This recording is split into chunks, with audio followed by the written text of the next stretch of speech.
The first time June heard the song, it was coming from the walls of her apartment, faint and warbling, like an old record left spinning in an empty room. She had been brushing her teeth, one hand leaning on the sink, when the melody drifted out of nowhere, slow, haunting, and sweet, with a voice humming just beneath the tune. She froze, toothpaste foaming in her mouth. Her old apartment building was always making noises, but this wasn't the usual groan of the pipes or the hum of the heater. This was music. She wiped her mouth and followed the sound, her socks silent against the floorboards as she moved closer to the living room. It stopped the second she entered. June stood there, the silence pressing against her ears, trying to convince herself she'd imagined it.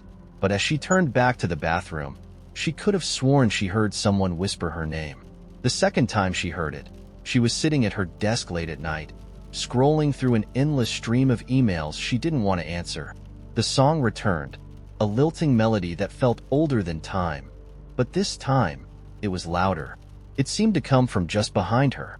She turned sharply, her heart pounding, but the room was empty. Her coffee mug rattled slightly against the desk, her reflection in the dark window looking more ghostly than human. June leaned closer to the glass, peering into the night, and that's when she saw it. A face, pale, with hollow eyes and a mouth slightly open as if caught mid-breath. It wasn't on the street below, or in a neighboring window. It was inside the glass, staring back at her from a world that wasn't hers. June stumbled back, the chair screeching across the floor. The face vanished, leaving only her own distorted reflection. She didn't sleep that night. The song came again, every few days, always when she was alone. It never lasted more than a few seconds, but its effect lingered, wrapping around her like a too tight scarf. She started noticing other strange things too. Objects moved from where she'd left them. Lights flickered even though the bulbs were new. And sometimes, when she was half asleep, she felt the faintest pressure on her arm, like fingers brushing against her skin. One night, desperate for answers, she pulled out her phone and recorded the sound when the song started again. Her hands shook as she played it back. At first, it was just the same eerie melody, but then, layered beneath it, came words she couldn't understand. An ancient language spoken with the kind of cadence that made her chest tighten and her breath hitch. And then, faint but unmistakable, her own voice whispered from the recording, "Help me." June dropped the phone as if it had burned her. The next day, she called in sick and spent hours online, searching for anything that could explain what was happening. She dug through forums, paranormal blogs, and obscure message boards until her eyes ached. The phrase that came up repeatedly was resonance haunting, a theory about echoes of the past replaying in specific locations like a needle stuck in a groove of time. It sounded ridiculous, but nothing else fit. Determined, June decided to confront the source directly. That evening, armed with a flashlight and a barely there plan, she climbed into the building's attic. The space was a graveyard of forgotten things, dusty furniture, warped boxes, and the brittle remnants of someone else's life. The air was stale and thick, and the only light came from her flashlight cutting through the darkness. The melody began almost immediately. It was louder than ever, filling the attic like a physical presence.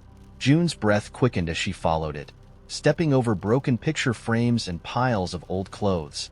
The sound seemed to pull her deeper into the shadows, toward the farthest corner of the attic, where something strange glinted in the beam of her flashlight. It was an old phonograph, its brass horn tarnished and its crank rusted. June approached it cautiously, the song swelling as if urging her forward. The record on the turntable was cracked, but it spun anyway, impossibly smooth, the needle gliding over its surface like it was alive. Her hand shook as she reached out to stop it. The moment her fingers touched the record, the song cut off. The silence was deafening. And then, the whisper came. "Thank you." June turned, but the attic was empty. When she looked back at the phonograph, it was no longer spinning. The air felt lighter, less oppressive, as if whatever had been trapped there was finally gone. She left the attic in a daze, unsure whether she had solved anything or simply stumbled into something far beyond her understanding. That night, for the first time in weeks, the apartment was silent. But just as she drifted off to sleep, she felt it, a faint pressure on her arm, like fingers brushing against her skin. And in the distance, barely audible, the song began again.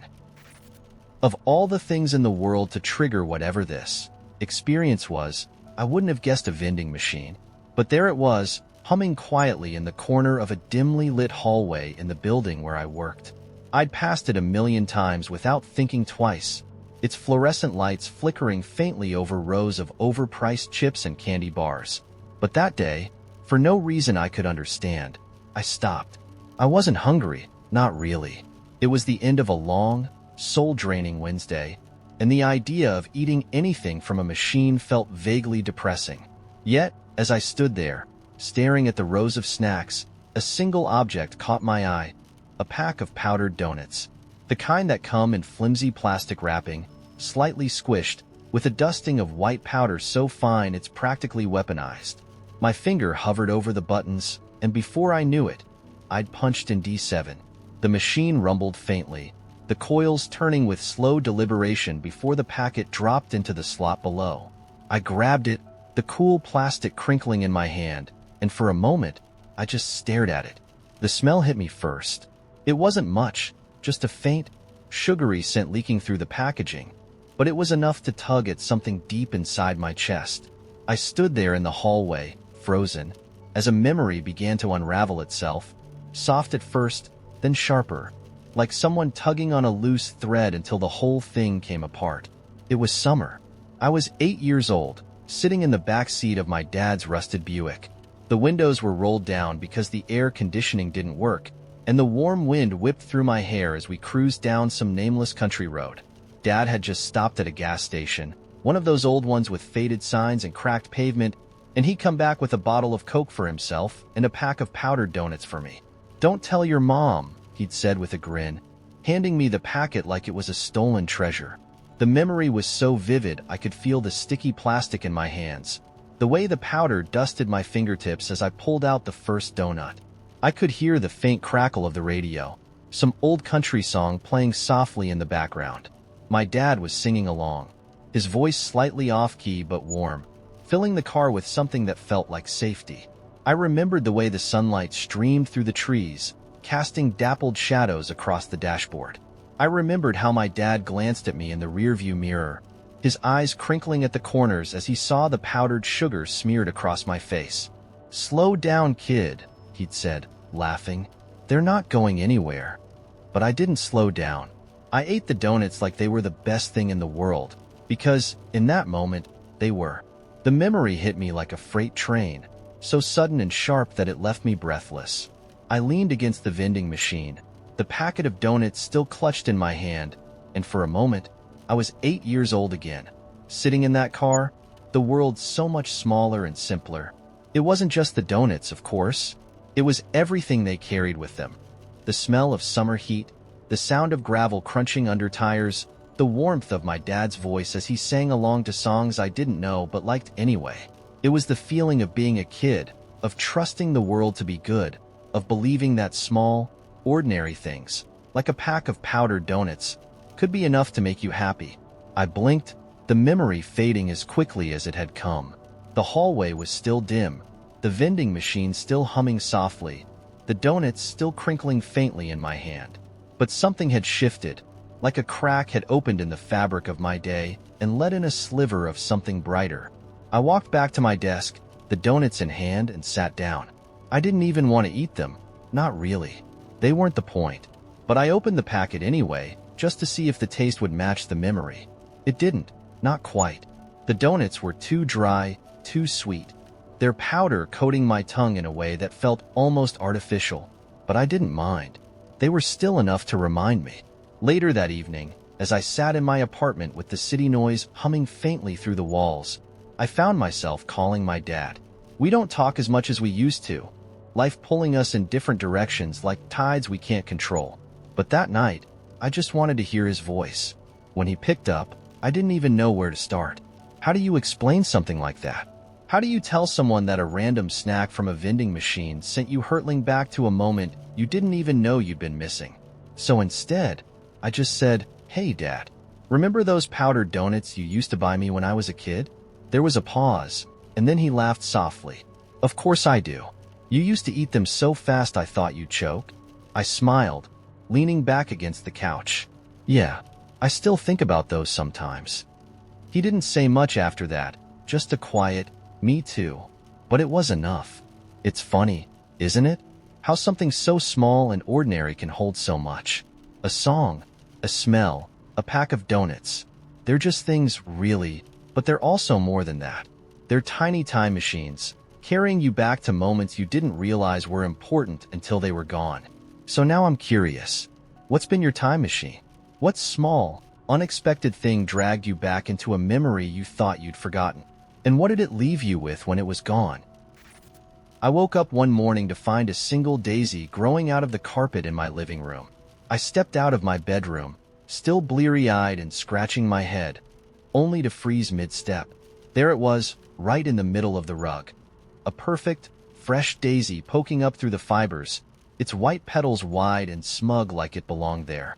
I knelt down and touched it. It was real, cool to the touch, the stem delicate but sturdy. I yanked it up, expecting to find it shoved into a crack in the floorboards.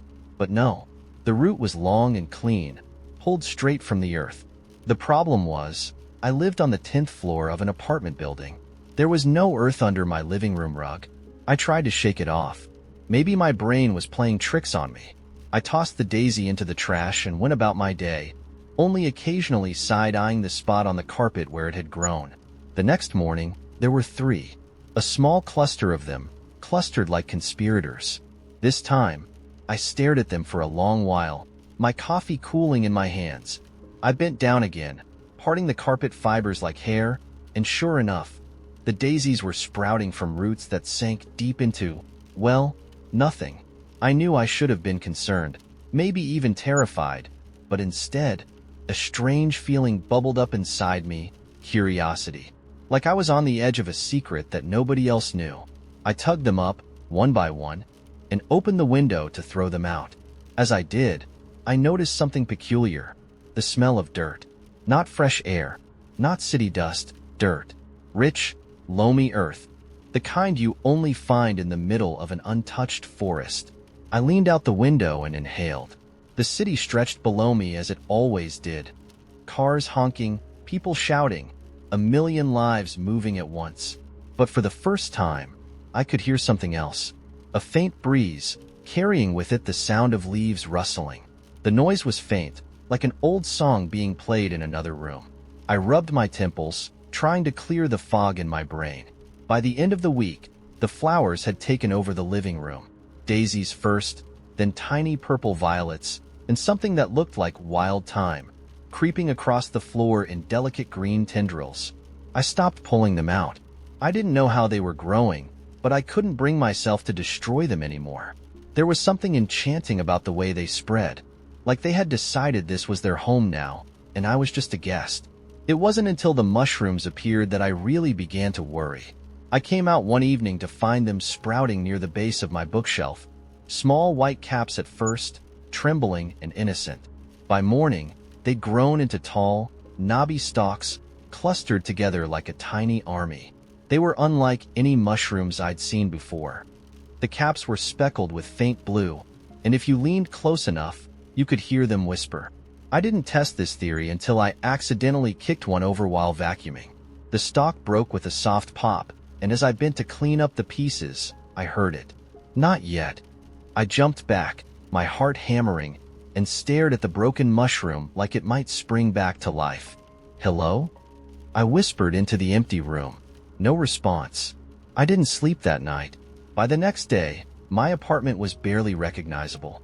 Flowers and vines spilled over the furniture like slow-moving waves. Moss spread in thick, emerald patches across the walls, and tiny mushrooms clustered near the baseboards. I stood in the doorway of my kitchen, clutching a cup of tea I wasn't drinking, and listened. The rustling was louder now. It was like standing at the edge of a forest. No, in a forest. Birds chirped faintly, their calls rising and falling like breaths.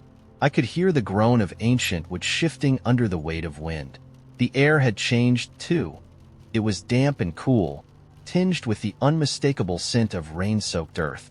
And then, There were the lights. They started as faint glimmers, tiny specks of green and blue floating through the air like lost fireflies. I tried to swat one once, but my hand passed right through it, as though it was made of mist. More appeared each night, winking softly from the corners of the room, drifting lazily through the vines and moss. That's when I noticed the door. It appeared on a Tuesday, or maybe it had been there all along, and I just hadn't seen it. It was at the far end of the living room, nestled between two towering patches of ivy. Unlike the rest of the apartment, the door looked old, older than the building, older than anything I'd ever touched. Its wood was dark, nearly black, and carved with strange patterns that twisted and curled like roots. There was no handle, just a faint glow emanating from the cracks around its edges, like there was light, real light, on the other side. I don't know how long I stood there, staring. I wanted to open it. I needed to open it, but I couldn't move. Not yet. Instead, I backed away, crawling into bed and yanking the blankets over my head like a child hiding from monsters. I tried not to think about the door, or the forest that was overtaking my apartment, or the way the lights seemed to linger outside my bedroom window. I didn't sleep. By morning, the door was gone. I searched the entire apartment, tearing through the vines and flowers, ripping up patches of moss with my bare hands. But it had disappeared, as though it had never been there at all. The apartment feels different now, still and empty, like the forest has taken a step back, waiting for me to make the next move. I've started hearing things again. Rustling leaves, soft whispers coming from behind the walls. Last night, I found a single daisy on my pillow, its petals dewy and white. I know the door is coming back. Next time, I think I'll open it. This morning, I woke up to the sound of my house breathing. At first, I thought it was just the wind, a low, rhythmic creak, like wood settling after a cold night. But as I sat up, groggy and disoriented, the sound grew louder. It wasn't coming from outside. It was coming from the walls. I swung my legs off the bed, and the floor beneath me shivered. Not the usual creak of old planks, but a tremble, like it was waking up with me. The air around me felt heavier, thicker, almost like the room itself was holding its breath. And then the doorframe groaned. "Morning," it said, its voice deep and groggy, like someone who hadn't spoken in years. "Took you long enough." I froze, my brain scrambling to make sense of what I'd just heard. "What?" I whispered, my voice cracking. "Morning," it repeated, slower this time, the wood of the frame warping slightly as it spoke. "You know, the thing you're late for." Again. I stumbled back onto the bed, which puffed out a loud huff. "Careful," it grumbled. "I've been holding you up all night, and this is the thanks I get? You flop around like a fish and wonder why your back hurts." "Am I dreaming?" I muttered, clutching the edge of the mattress. The nightstand cleared its throat. "If you were dreaming, do you think you'd be wearing that ratty t-shirt?" I glanced down at my faded sleep shirt. "It's comfortable," I thought defensively, but I didn't dare say it out loud. The mirror on the opposite wall flickered, the glass rippling like a pond disturbed by a pebble. My reflection smirked at me, smirked, and leaned forward as though the glass was no barrier at all. "Is she finally awake?" it asked the room, raising an eyebrow. "Took her long enough. Thought we'd have to start the day without her." I clutched my blanket like a shield. "What is happening?" "You're late to the show," my reflection said, straightening up. "The world's been waiting for you to notice. Today's the day. Congrats." I scrambled to my feet and bolted into the hallway. The carpet squished beneath my toes. Not the soft, familiar feel I was used to, but something warm, almost alive. "Slow down," the carpet whined. "Do you know how hard it is to keep myself clean? You drag in everything. Mud, crumbs, cat hair." Speaking of the cat, Juniper was perched at the top of the stairs, watching me with her usual look of disdain. "Well," she said, tail flicking lazily, "you've finally done it. You broke the seal." "The seal?" I asked, breathless. "You know," she said, as if this were obvious. "The barrier. The thing that keeps you humans from hearing everything around you. Most of you go your whole lives without noticing." "Noticing what?" Juniper let out a dramatic sigh, the kind only cats can manage. That everything has a voice, she said, hopping down the stairs. The walls, the floors, the spoons in the drawer. All of it. But now you've tuned in. Congrats, I guess. I followed her, my mind spinning. As soon as I entered the kitchen, the chaos began. The fridge rumbled, its voice low and icy. Finally, I thought she'd never show up. Hey you, milk's been waiting for 3 days. You gonna use it, or let it turn into science fair material? The toaster, buzzing with pent-up energy, chimed in. Oh, toast something. I'm ready. Let's go. The coffee maker, always the most dramatic of my appliances, groaned. Do you know what it's like to sit here unused while she buys Starbucks? Do you? The betrayal. I pressed my hands to my temples. This can't be real. Juniper hopped onto the counter, licking her paw. It's as real as it gets, sweetheart. Might as well enjoy it. Outside, the lawnmower was grumbling about neglect, and the mailbox muttered bitterly about being stuffed with bills. Even the garden hose, coiled like a sleeping snake, hissed under its breath about how I never emptied it properly. And then there was the sky. Yes, the sky. I stepped out onto the porch, hoping for a moment of quiet, but the moment I looked up, a vast, booming voice filled my ears. Nice to see you, little one, the sky said, its tone gentle but vast, like the hum of a massive engine. Welcome to the bigger picture. I nearly dropped to my knees. The sky? We've all been here, the sky continued, waiting, watching. You humans walk through life so loudly, never stopping to listen. But now you're here. You've opened the door. What door? I whispered. The one in your mind, said the breeze, swirling around me playfully. Don't think too hard about it. Just enjoy the ride. By midday, I'd accepted my fate. The world was alive. No, more than alive. It was aware. The trees in the park debated the merits of autumn versus spring. The bench I sat on complained about graffiti. Do I look like a canvas?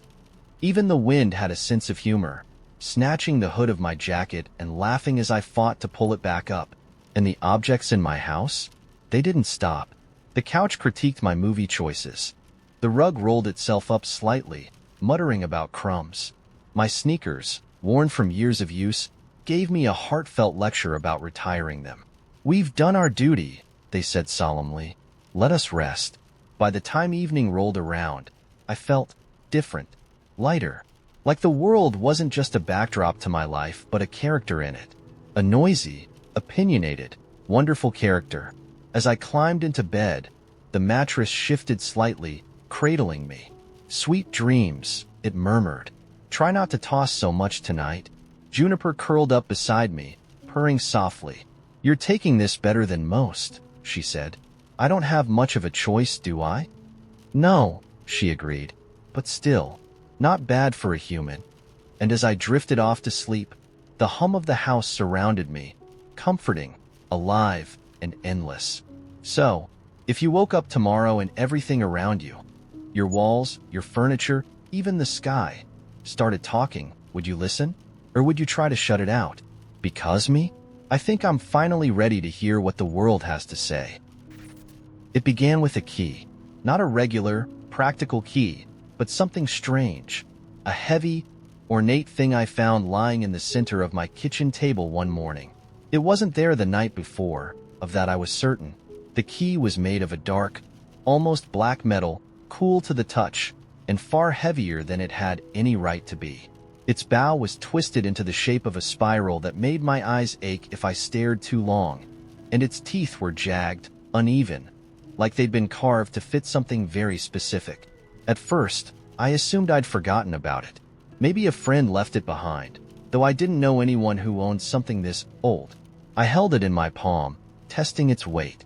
A shiver went up my spine as if the key had been waiting for me. That was the first clue that I should have thrown it into a river.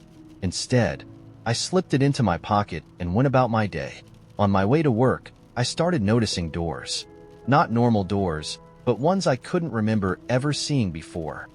Hidden in alleys, set into brick walls with no apparent rooms behind them. half covered by ivy or painted in colors too vivid to exist in this world. One had deep red paint that seemed wet, dripping onto the pavement, though when I touched it, my fingers came away dry. Another was pitch black, polished like obsidian, with no handle, just a keyhole that seemed to call to me. I didn't stop. Not yet. I told myself I was imagining things, that the key had put the idea of doors in my head. But when I got to my office building, I found a door I knew hadn't been there before. It sat at the end of a hallway that usually led to the supply closet, an arched door made of pale wood that looked like it belonged in an ancient cathedral.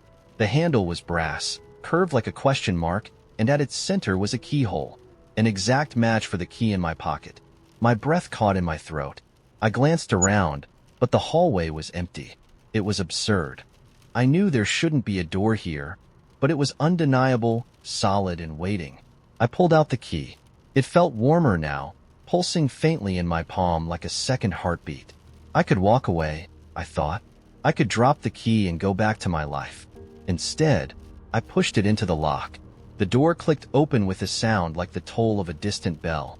I hesitated only a second before stepping through. I didn't enter a supply closet. I stepped into somewhere else. The air changed first. It was colder, sharper, carrying the faint scent of pine and something metallic. Iron, maybe, or blood. I stood in a vast forest, but the trees weren't normal. Their bark was bone white, their branches reaching upward like skeletal fingers clawing at the sky. The leaves were deep black, shimmering faintly as though coated in oil, and when I stepped closer, I realized they weren't leaves at all. They were feathers. The entire forest seemed alive, watching me. I turned to look back at the door, but it was gone. The key was still in my hand, but the door, its arch, its handle, had simply melted into the air, leaving me stranded. "Hello?" I called, my voice swallowed instantly by the trees. Something moved in the distance, a flicker of motion, quick and deliberate. I started walking, though every step felt heavier than the last, like the ground was reluctant to let me go. The forest stretched endlessly, but there was a path, narrow and winding, marked by stones that pulsed faintly with golden light. I didn't know why I trusted it, but I followed the path, clutching the key like a talisman. After what felt like hours, though the light never changed, as if time didn't quite work here, I emerged into a clearing. At its center stood a house. It wasn't any ordinary house. Its walls were a patchwork of mismatched materials: stone, glass, wood, pieces of fabric that fluttered even though there was no wind. Its windows glowed faintly from within, casting shifting colors across the grass.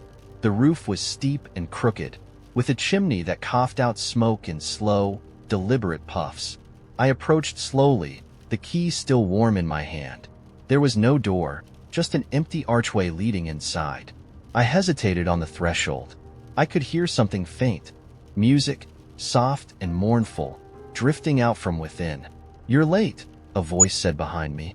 I spun around to see a woman standing there, though standing didn't feel like the right word. She hovered slightly above the ground, her feet shrouded in a mist that spread outward like ink dropped into water.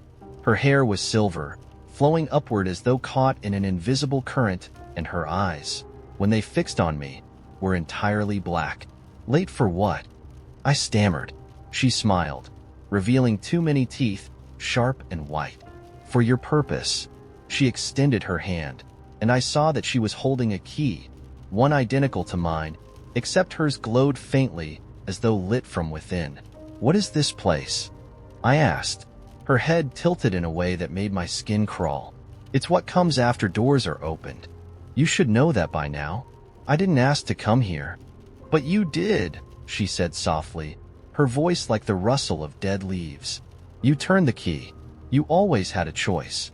I wanted to argue, but the words caught in my throat.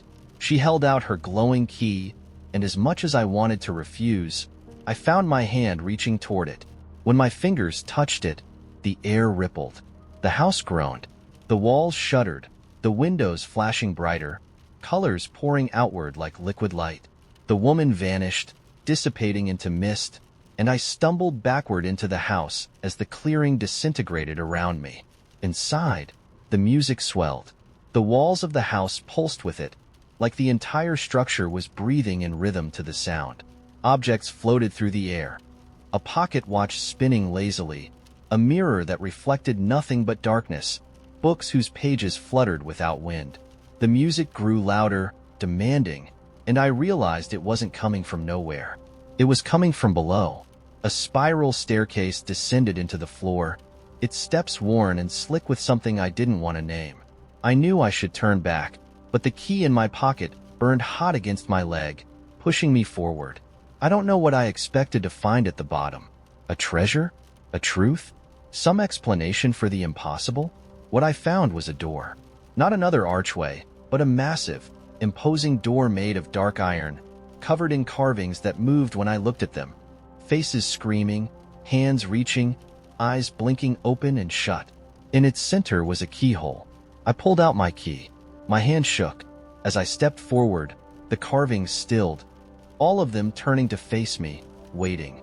The key slid in easily, and the door began to open. I'll never forget the sound it made. A long, groaning exhale, like the world itself was holding its breath. And on the other side, well, I don't know how to describe what was on the other side. But I'll tell you this, I never should have picked up that key. When I was 8 years old, my grandmother told me that the lake near her house could hold secrets. I don't think she meant it literally. She was always saying strange things like that. Half riddles, half warnings, the kind that adults give when they think you'll forget them.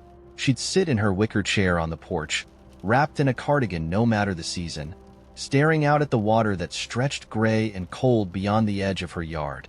"The lake remembers," she'd say, tapping her cane on the wood slats of the porch. "Things go in, and they don't always come back out the same." I'd nod like I understood and run off to catch frogs or pick dandelions. I didn't give the lake much thought back then, except that it was pretty, and it smelled like wet rocks and pine trees. It wasn't until I was older that I understood what she meant. I'd forgotten about the lake for years after my grandmother died, pushed it into the attic of my mind alongside 100 other hazy childhood memories. But last summer, I found myself back at her house for the first time in over a decade. It was mine now. Technically, she'd left it to me in her will, along with everything inside. Her moth-eaten quilts, her glass figurines, the rocking chair that creaked when no one sat in it. The house smelled like her, even after all these years. It was that old person smell, warm and musty, like time itself had soaked into the walls. I didn't know what I was doing there. I'd driven 3 hours from the city on a whim, leaving my apartment in a rush, dishes still in the sink. I told myself I'd spend a couple of nights clearing the place out, decide whether I wanted to sell it. I'd been feeling untethered lately, like my life had started to drift without me. Maybe I thought being somewhere with history, my history, would anchor me. The lake hadn't changed. It was still there, a wide and glassy thing, hiding in plain sight behind the line of pine trees. I walked out to the edge that first evening, brushing branches out of my way, and just stood there, staring at the water as the sun dipped low and turned everything copper. The surface was perfectly still. I could see my reflection in it, hollow-eyed and tired, and it struck me as strange how quiet it was. No bugs buzzing, no birds calling, just silence, deep and heavy. I'd forgotten how big it was, too, how the far side disappeared into a soft blur of mist. I had this sudden, inexplicable feeling that the lake was staring back at me. That night, I dreamed about the lake.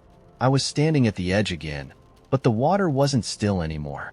It was boiling, a furious churn of bubbles and foam. Shapes moved beneath the surface, long, dark shapes that twisted and slid through the depths. Something huge broke the water, rising like a shadow, but before I could see what it was, I woke up gasping for air. The clock on the bedside table said 3:13. My grandmother's quilt was tangled around my legs, damp with sweat. I lay there for a long time, listening to the house creak and groan around me. I'd forgotten how loud the house could be at night, how the sound seemed to come from every direction at once. The next day, I found the notebook. It was shoved in the back of a drawer in my grandmother's bedroom, buried beneath a stack of yellowed papers. The cover was leather, cracked and peeling, and the pages inside were filled with her spidery handwriting. I thought it was a journal at first, but as I flipped through it, I realized it wasn't. It was a record. Each page had a date at the top, followed by a single sentence. June 12, 1967. The lake took the dog. July 4th, 1974. It returned the boat, but not the oars. October 9th, 1981. I saw him again. He hasn't aged. The entries went on, spanning decades, all of them short and cryptic. Some were crossed out so violently the pages had torn. Others trailed off mid-sentence, like she'd been interrupted. I didn't know what to make of it. My grandmother had always been eccentric. She believed in things like lucky pennies and planting rosemary by the front door to ward off evil, but this was different. The notebook felt wrong, like I shouldn't have been holding it. I spent the rest of the day clearing out the house, trying to distract myself. I filled trash bags with old magazines, boxed up chipped dishes, swept away cobwebs from corners that hadn't been touched in years. But no matter what I did, I couldn't shake the feeling that the house was watching me, that the lake was waiting. That evening, I went back to the water. I told myself it was just nostalgia. I wanted to see it again, to prove to myself that it was just a lake and nothing more. I stood at the edge, just like in my dream, and stared down at the water. My reflection stared back. For a moment, it looked off. The eyes were wrong, too dark, too wide. I blinked, and it was just me again. The wind picked up, sending ripples across the surface, and I turned to leave. That's when I saw it. Footprints. They led out of the water, a set of wet, heavy footprints pressed into the mud, walking up to where I stood. They were big, bigger than mine, and perfectly spaced, as if whoever made them had been walking at a slow, deliberate pace. But there was no one there. Just me. I ran back to the house, locking the doors behind me even though I knew it was pointless. The lake was outside, and the lake didn't need doors. That night, I sat on the couch with my grandmother's notebook in my lap, flipping through the pages again. May 22nd, 1994. I hear it calling me. I won't go. I won't go. I turned the page and froze. There, written in fresh, wet ink, was an entry I hadn't seen before. August 15th, 2023. It wants her now. The ink dripped onto my fingers. I didn't sleep. I sat awake all night, listening to the sounds of the house and the faint lapping of water against the shore. Around 3 a.m., I heard footsteps on the porch. Slow, heavy footsteps, like someone walking through mud. They stopped right outside the door. I held my breath, clutching the notebook to my chest. "Let me in," a voice said. It wasn't a question. I didn't move, didn't breathe. The doorknob rattled. Then the footsteps moved away, fading back into the night. At sunrise, I packed a bag and left. I didn't bother locking the door behind me. I drove away as fast as I could, not stopping until I hit the highway, the lake nothing but a smear in my rearview mirror. I haven't gone back. The house is still there, I think, waiting for someone else to find it. The lake, too. Some nights, when I can't sleep, I hear it calling me. A whisper that sounds like my grandmother's voice, coming from the dark. The lake remembers. And I know, deep down, that it's not finished with me. Not yet. When I was 12, I fell through the world. I don't mean that figuratively, like a bad day or a spiral of depression. No, I mean I literally fell through it. It happened on a Sunday, one of those restless afternoons where the hours move like syrup, slow and sticky. My parents were arguing about something dull, something grown up, and I'd slipped out the back door without telling anyone. It had just rained, and the woods behind our house were dark and wet, the kind of place where your sneakers would squelch with every step and the earth smelled alive, like it was breathing with you. I'd been out there 100 times before, poking at mushrooms with sticks, imagining the crooked trees were monsters frozen mid-stretch, dodging spiderwebs that caught the light like glass. But this time, something was different. I was following the deer trail that cut through the woods when I saw it. A hole. A perfect, circular hole in the ground, as if someone had taken an enormous cookie cutter and pressed it straight into the earth. It was about 6 feet across, surrounded by muddy roots and moss, and when I crouched at the edge, I couldn't see the bottom. I dropped a rock in, expecting the usual thunk or splash, But there was nothing, just silence, as though the whole swallowed sound as easily as it swallowed light. My heart did that funny, fluttery thing it does when you're about to do something you shouldn't. I knew better than to get too close. But there's something about kids. We're half fearless and half stupid, and sometimes it's hard to tell which half is in charge. I grabbed a stick and leaned forward, poking it into the darkness. For a second, nothing happened. Then the ground beneath me shifted, just slightly, as if it had given up holding me there. And I fell. It wasn't like the movies. I didn't scream or flail my arms because I couldn't. There was no air to scream into. There was no wind rushing past my face, no sense of direction. I was weightless, suspended in a darkness so complete it felt like liquid, like something thick and heavy pressing against my skin. My thoughts were strangely calm as I drifted. This is it. I've fallen into nothing. I don't know how long I fell because time didn't seem to matter there. It could have been seconds or hours or a year. But then, just as suddenly as it began, the falling stopped.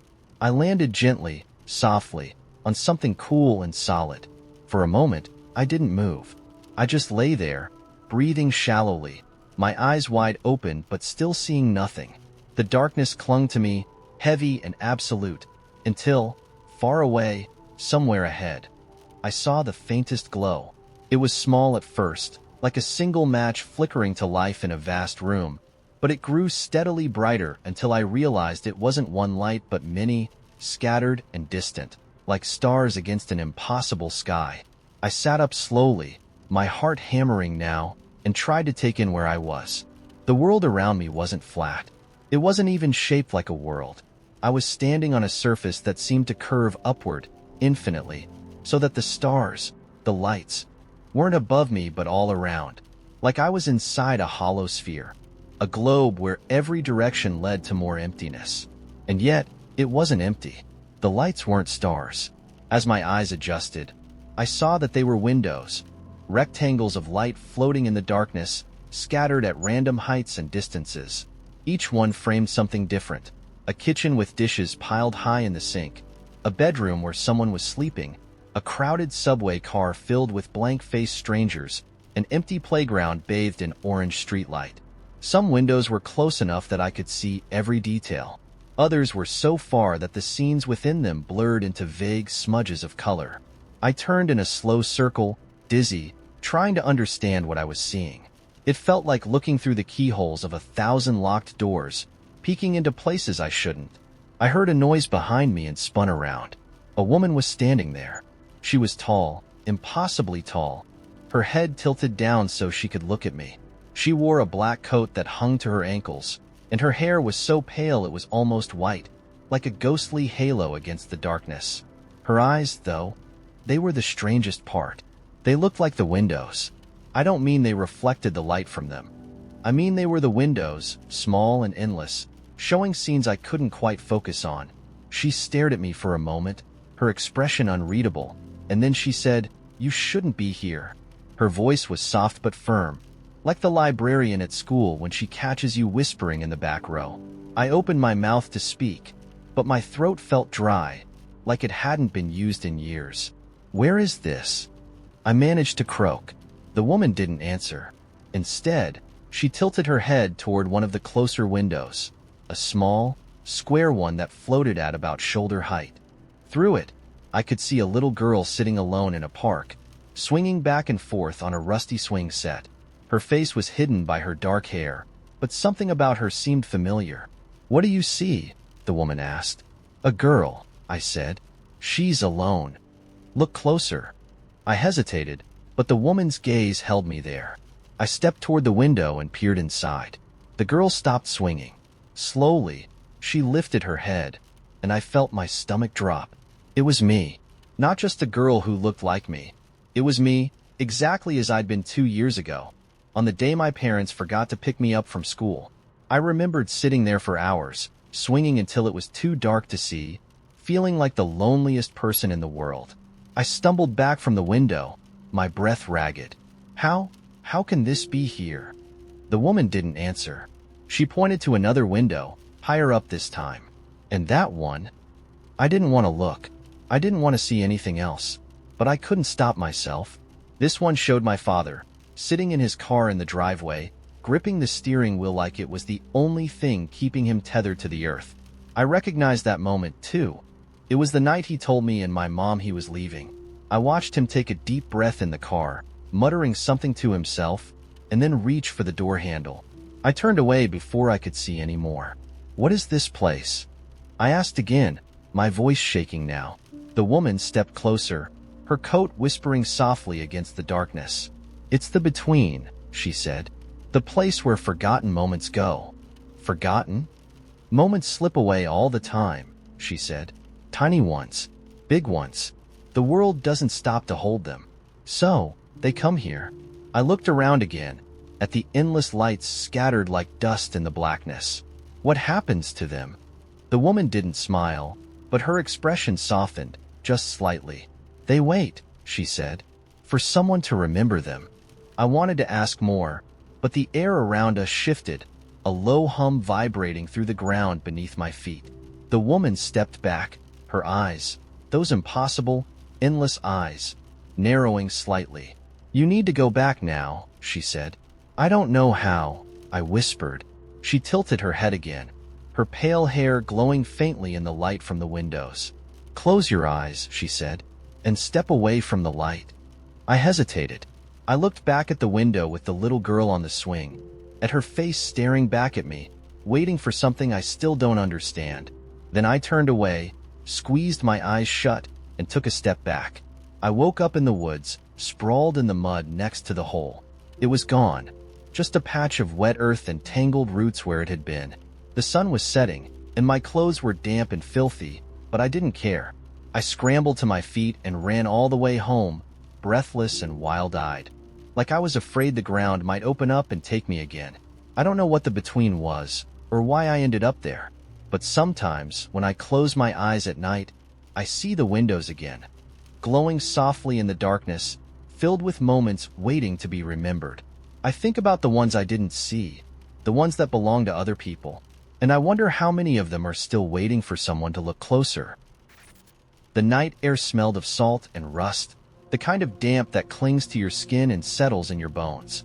I stood at the edge of the pier, staring at the dark expanse of the ocean as it swallowed the horizon. The waves slapped lazily against the wooden pillars beneath me, whispering secrets to no one. Most people would have turned back, gone home, and left the ocean to itself, but I wasn't most people. And tonight wasn't a night for turning back. It started with a letter. No address, no name, just a heavy envelope that had appeared on my doorstep 2 days ago, damp around the edges like it had been sitting in the rain. Inside was a single piece of paper with a message written in uneven, hurried script. "The answers you're looking for are where the sea swallows the stars. Come alone. Midnight." I tried to ignore it. I really did. I let it sit on the kitchen counter for hours, daring myself to forget it.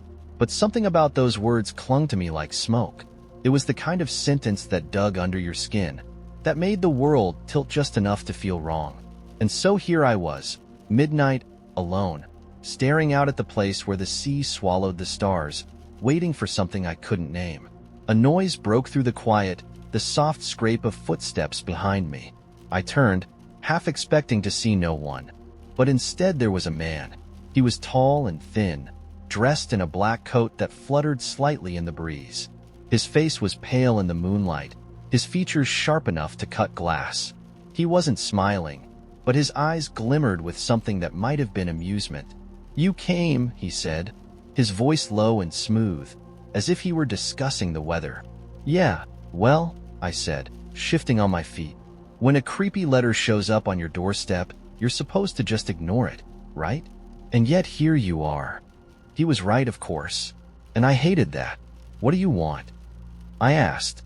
"It's not what I want," he replied, taking a step closer. "It's what you're looking for." "I'm not looking for anything." He tilted his head slightly, like he was considering whether or not to believe me. "Everyone's looking for something. Maybe you're just too afraid to admit what it is." Before I could respond, he gestured toward the end of the pier, where the planks seemed to vanish into the darkness. "It's waiting for you, if you're brave enough to take the step." I looked past him, the emptiness ahead stretching infinitely. The logical part of my brain screamed at me to leave, to walk back to my car and forget this ever happened. But the other part, the part that had pulled me here in the first place, itched with curiosity. What's waiting for me? He smiled faintly, though it wasn't a comforting smile.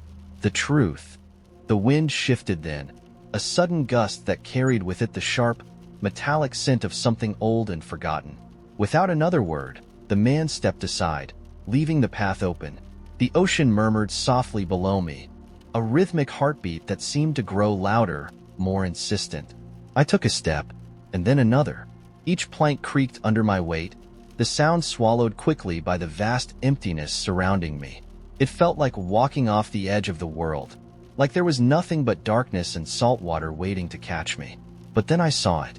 At first, it looked like a shimmer, a faint glow pulsing beneath the surface of the water. But as I moved closer, the glow spread, turning the ocean into a mirror of the sky above. Stars bloomed on the waves, clusters of silver light that rippled and twisted like they were alive.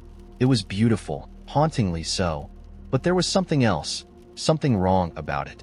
The man's voice drifted to me, soft and distant. Look closer.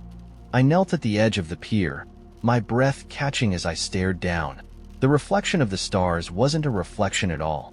They were moving, sinking, like something heavy pulling them down into the depths. And then, in the spaces between the light, I saw shapes. Faces. They drifted just below the surface, silent, pale faces with wide, unblinking eyes that stared upward. I felt their gaze like a weight pressing against my chest, cold and suffocating. They weren't dead. They weren't alive. They were waiting. What is this? I whispered, my voice trembling. The ones who came before you, the man replied from somewhere behind me. The ones who couldn't turn back. The shapes moved closer, their features sharpening into something terrifyingly familiar. My stomach twisted violently as I realized what I was seeing. They were all me. Every face below the water was mine, their mouths slightly open as if trying to speak, trying to warn me. My reflection rippled in the starry water, pulling at the edges, distorting as if the sea itself was reaching up to claim me. You wanted the truth, the man said softly, and here it is. Every choice, every version of yourself that you abandoned. They all come here eventually. I stumbled back from the edge, my heart hammering so loudly I could barely hear him. This is a nightmare. No, he said, his tone matter of fact. This is where you decide. Step forward and join them, or leave and forget you ever came. The pier seemed to stretch endlessly now, the path behind me swallowed by the same darkness that lurked beneath the waves. The faces in the water grew frantic, their eyes begging, their hands rising from below, fingers breaking the surface like brittle branches reaching for me. I turned sharply, my mind screaming at me to run. The man still stood there, watching, his silhouette sharp against the endless black. What happens if I leave? I asked, my voice cracking. He shrugged, as if the answer was inconsequential. You go back to your life. You keep making choices. You keep leaving parts of yourself behind. But you'll always know this place is here, waiting for you. My body felt frozen, torn between terror and the pull of the ocean below. The faces were calling to me now, their voices thin and distant, carried by the wind. Don't leave us. I squeezed my eyes shut, forcing my breath to steady. And then I ran. The pier groaned beneath me as I sprinted back the way I'd come, my legs shaking, my chest aching. I didn't look back. I didn't stop. The air grew warmer the farther I ran, the stars fading from the water until the sound of the ocean was just that, water against wood. When I reached the start of the pier, the man was gone. The air was still, silent, as if nothing had ever happened. I staggered back to solid ground, my heart still racing, my hands shaking violently. I glanced over my shoulder one last time.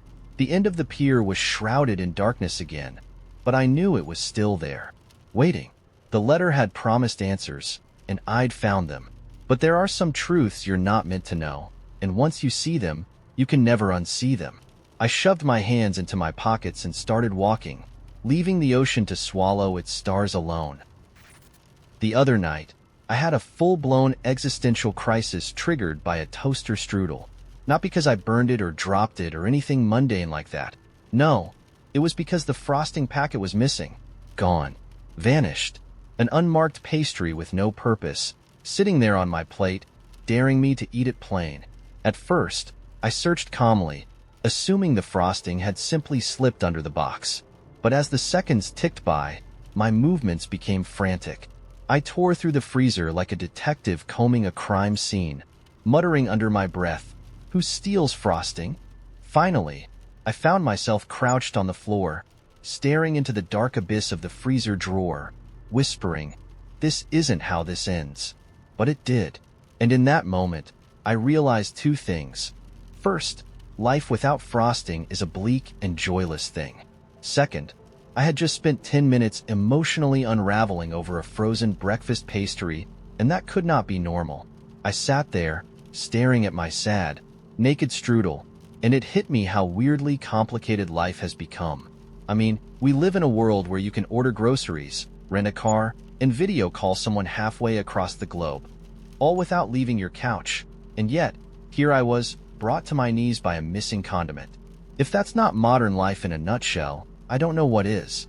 I eventually ate the strudel, unfrosted and bitter, like my mood, and tried to shake it off.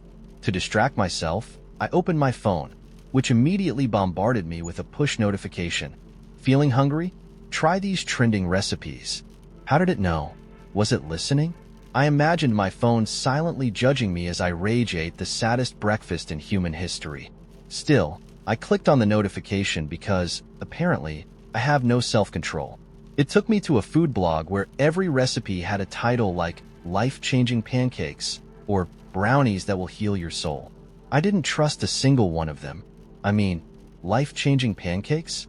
Let's not overpromise, Brenda. Scrolling further, I stumbled on a recipe for something called deconstructed lasagna. Now, I don't know who decided that taking something delicious and making it worse qualifies as trendy, but they need to be stopped. Deconstructed lasagna? That's just noodles and regret. I closed the app in protest, only to find another notification waiting for me.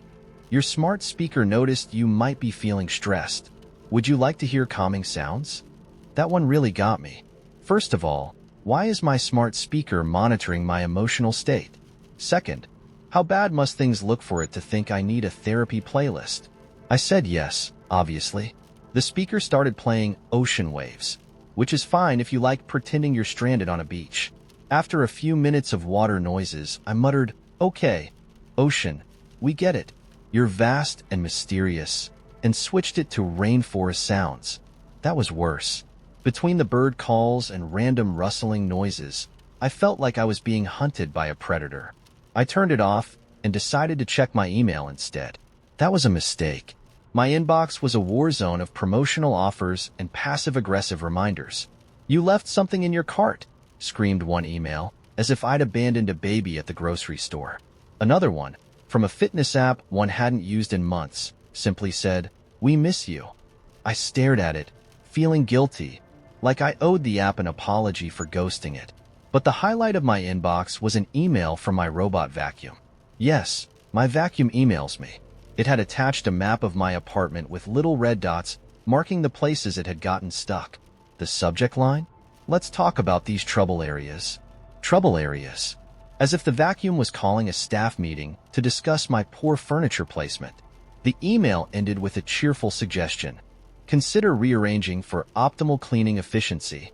I almost responded, "Consider not being a drama queen." Eventually, I decided I needed fresh air. I laced up my shoes, walked out the door, and was immediately greeted by a buzz from my smartwatch.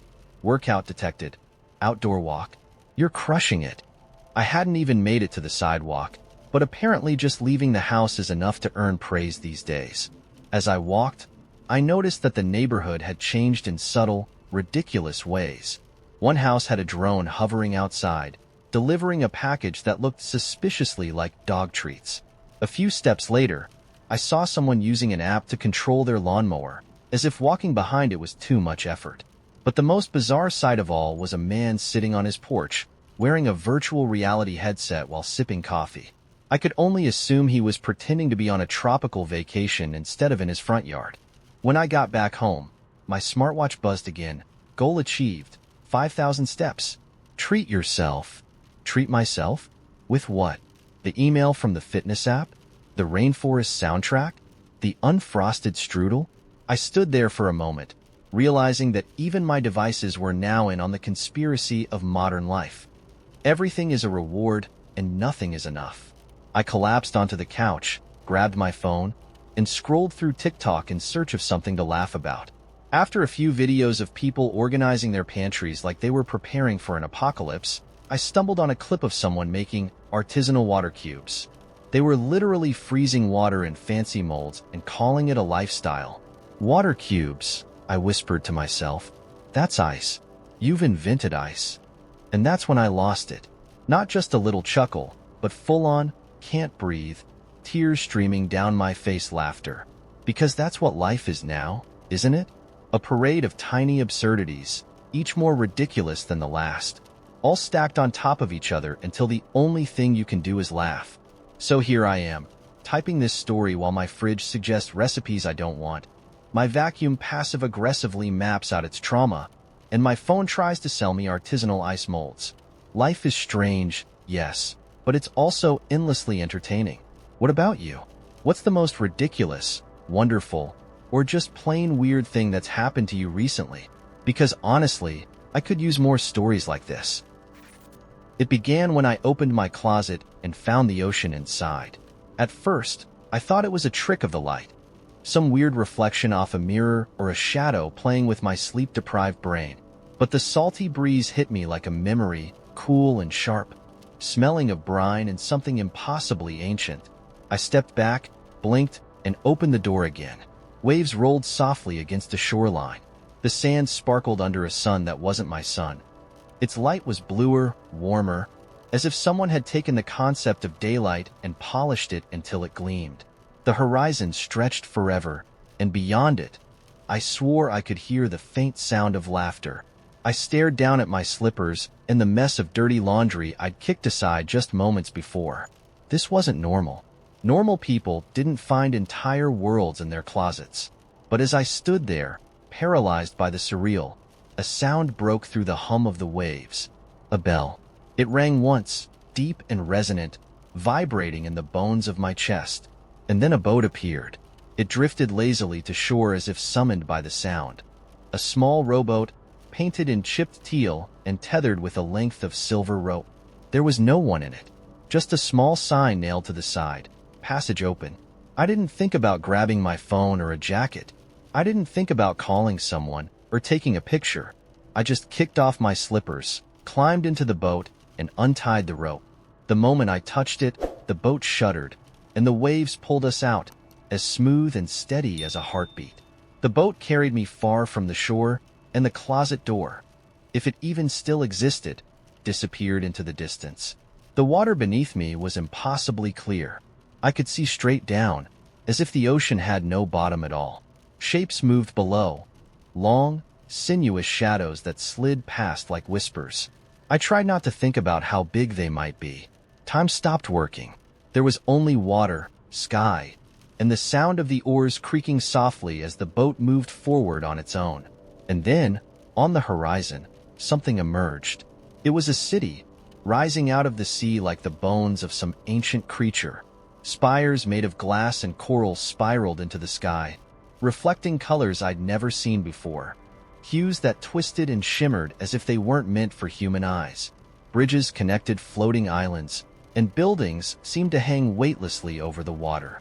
As we drew closer, I realized the entire city sang. There were no voices, no instruments, just a sound, low and humming, as though the stones themselves were alive and dreaming. The boat docked at a floating pier, and I stepped out, my feet landing on stone that rippled under my weight like liquid glass. The city sprawled out before me, alive with movement. People, if they could be called that, moved through the streets. Some were tall and thin with skin like marble. Others drifted like mist, their forms shifting as they walked. A woman with eyes like black pearls nodded at me as she passed, her footsteps leaving trails of blue light on the ground. I should have been afraid, but I wasn't. The air here felt thick with magic, like I was breathing in the very essence of wonder. I wandered aimlessly, drawn toward the tallest spire at the center of the city. The closer I got, the louder the song of the city became. I could feel it thrumming in my veins, a rhythm that made my heart beat faster. It was calling me, though I didn't know why or how. At the base of the spire stood a doorway carved from a single piece of mother of pearl.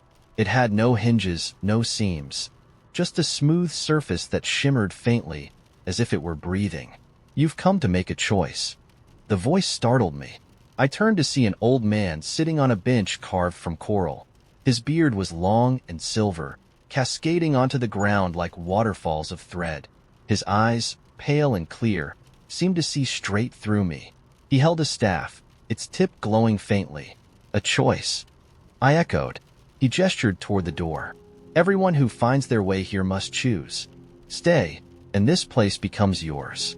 Or leave, and take nothing but a memory." "Stay?" I blinked. "Forever?" The old man shrugged. "Tom doesn't work the same here. Forever isn't as long as you think." I stared at the door. It pulsed faintly now, as if it could hear us. "What's on the other side?" "Whatever you're looking for," he said simply. "Whatever brought you here." The problem was, I didn't know what brought me here. The door in my closet had opened without warning. There was no grand question I'd been asking, no great void in my life I was trying to fill. I just walked through. But as I stood there, staring at the shimmering door, I felt something shift inside me. An itch, a pull, a whisper I hadn't realized had been there all along. I thought about my life back home, the predictability of it, the smallness of it, mornings spent staring into my closet and sighing at the sameness of it all. "What happens if I stay?" I asked. The old man smiled faintly. "You become part of the song." The song. I could hear it more clearly now. The hum of the city, the resonance of the spires, the low, constant note that seemed to be coming from everywhere. It was beautiful and vast, and it felt like something I'd been missing my entire life. "What if I leave?" He tapped his staff gently against the ground. "Then you wake up tomorrow and pretend this never happened. But you'll always remember the sound of the song. It will follow you, even in silence." I turned back to the door, my pulse pounding in my ears. Stay, and I'd lose everything I knew. Leave, and I'd carry the ache of this place forever. The song reached its crescendo, swelling until it filled my head and chest and bones.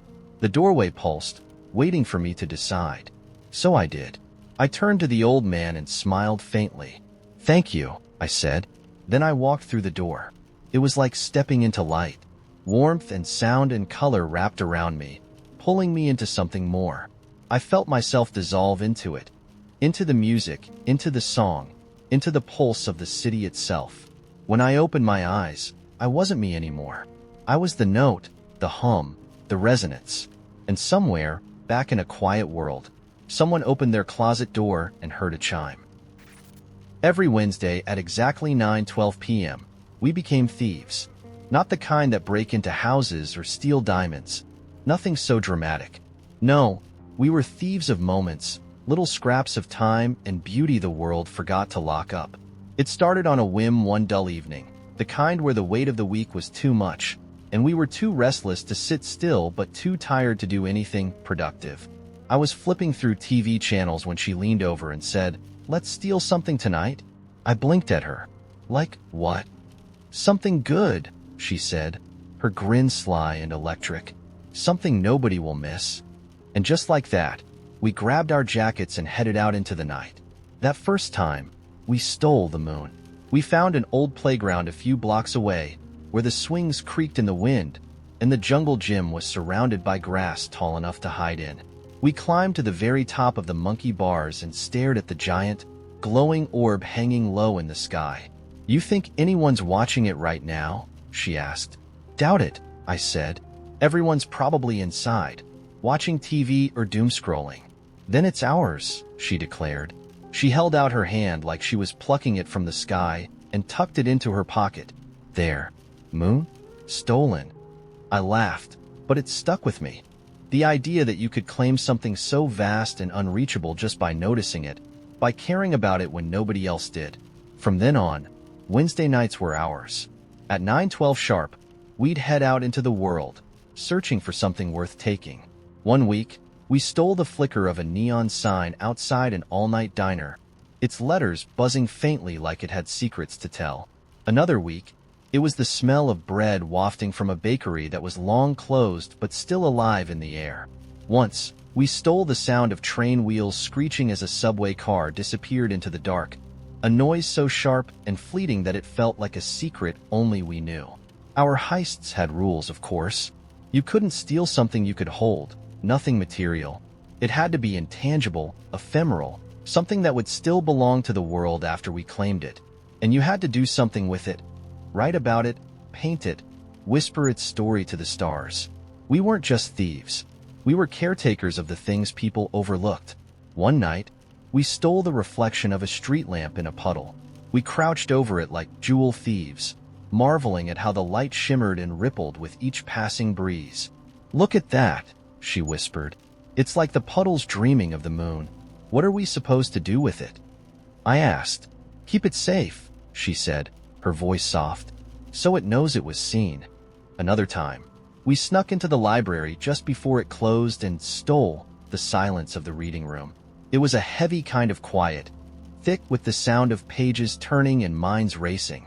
We sat there for an hour, just absorbing it, and on the walk home, she told me she was going to write a poem about what it felt like to be surrounded by whispers that never became words. Our best heist, though, was the night we stole the stars.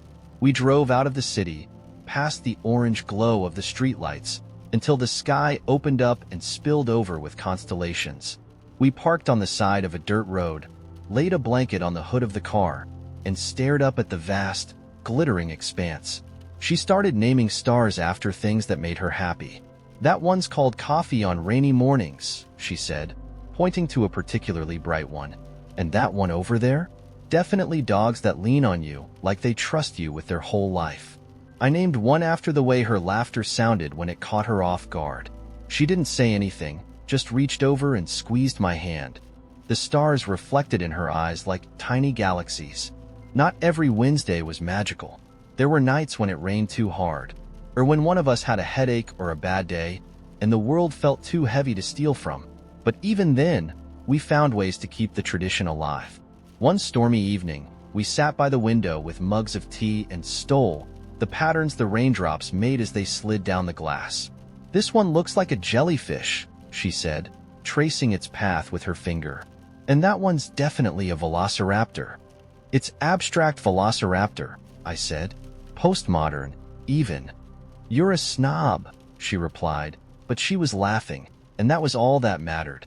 Eventually, like all good things, the tradition began to change. Life got busier, schedules more tangled, and some Wednesdays slipped by without either of us noticing. I told myself it was fine, that we didn't need to steal something every single week for it to mean something. But the gaps grew wider, and one night, when I suggested heading out, she hesitated.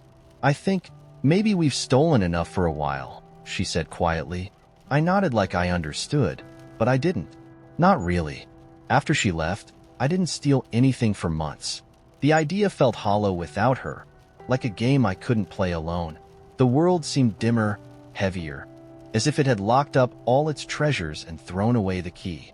But one Wednesday, at 9:12 p.m., I found myself walking aimlessly through the city.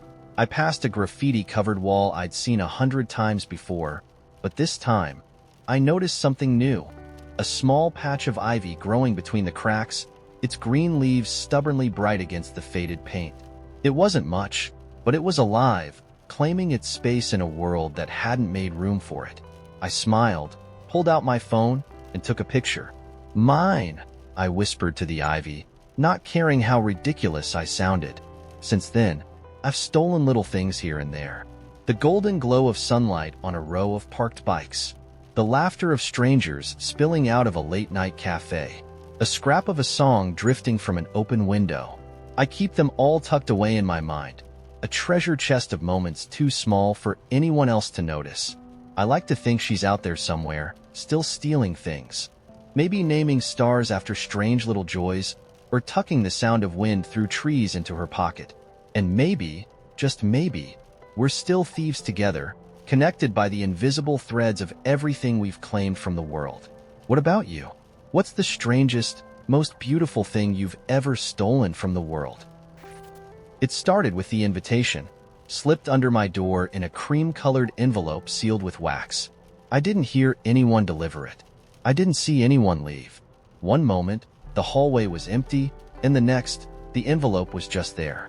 The wax seal was pressed with the image of a moth, its wings delicately spread, surrounded by tiny stars. At first, I thought it was junk mail, a wedding invite for a neighbor, maybe? But when I slid the card out and read the words printed in perfect looping script, I froze. You are cordially invited to the midnight market. One night only. Come as you are. Leave as you must. Your passage begins at 11:59 p.m. The date printed on it? Tonight. Now, I know what you're thinking. Why would anyone go? If this were a horror movie, the protagonist would ignore the invitation, live a boring life, and roll credits. But I was not a protagonist. I was a person who hadn't felt anything real in months. I went to work, paid my bills, scrolled on my phone until I fell asleep. I couldn't remember the last time my heart beat faster from anything other than anxiety. The words midnight market tugged at me. It sounded like a secret, and I was tired of being on the outside of everything. So I went. At 11:45 p.m., I pulled on a jacket and shoved the card into my pocket, telling myself I could just turn around if this got too weird. The instructions were printed on the back. Start at the red door. Knock 3 times. Simple enough. I figured it was just an underground event, a theme party, some artsy hipster nonsense. I could handle that. The red door wasn't hard to find. It appeared at the end of an alley that I swore had never been there before. The brick walls leaned inward, covered in ivy that gleamed like it had been dipped in ink. The door itself was unnaturally tall, with brass knockers shaped like moths. For a moment, I hesitated. The air felt different here, thick and buzzing with something I couldn't name. Knock 3 times. I did. The door swung open on its own, and cold air rushed out like a sigh. Beyond it was a staircase that spiraled down into darkness. There were no lights, but I could see faint golden moths fluttering in the blackness below, their wings leaving streaks of light in the air. I stepped inside because, at that point, what else could I do? The descent felt endless. The farther I went, the quieter everything became. My heartbeat slowed to match the rhythm of my steps, thud, thud, thud, until it was all I could hear. I don't know how long I walked, but when I reached the bottom, my breath caught in my throat. I was standing in the middle of a city. Not a normal city, though.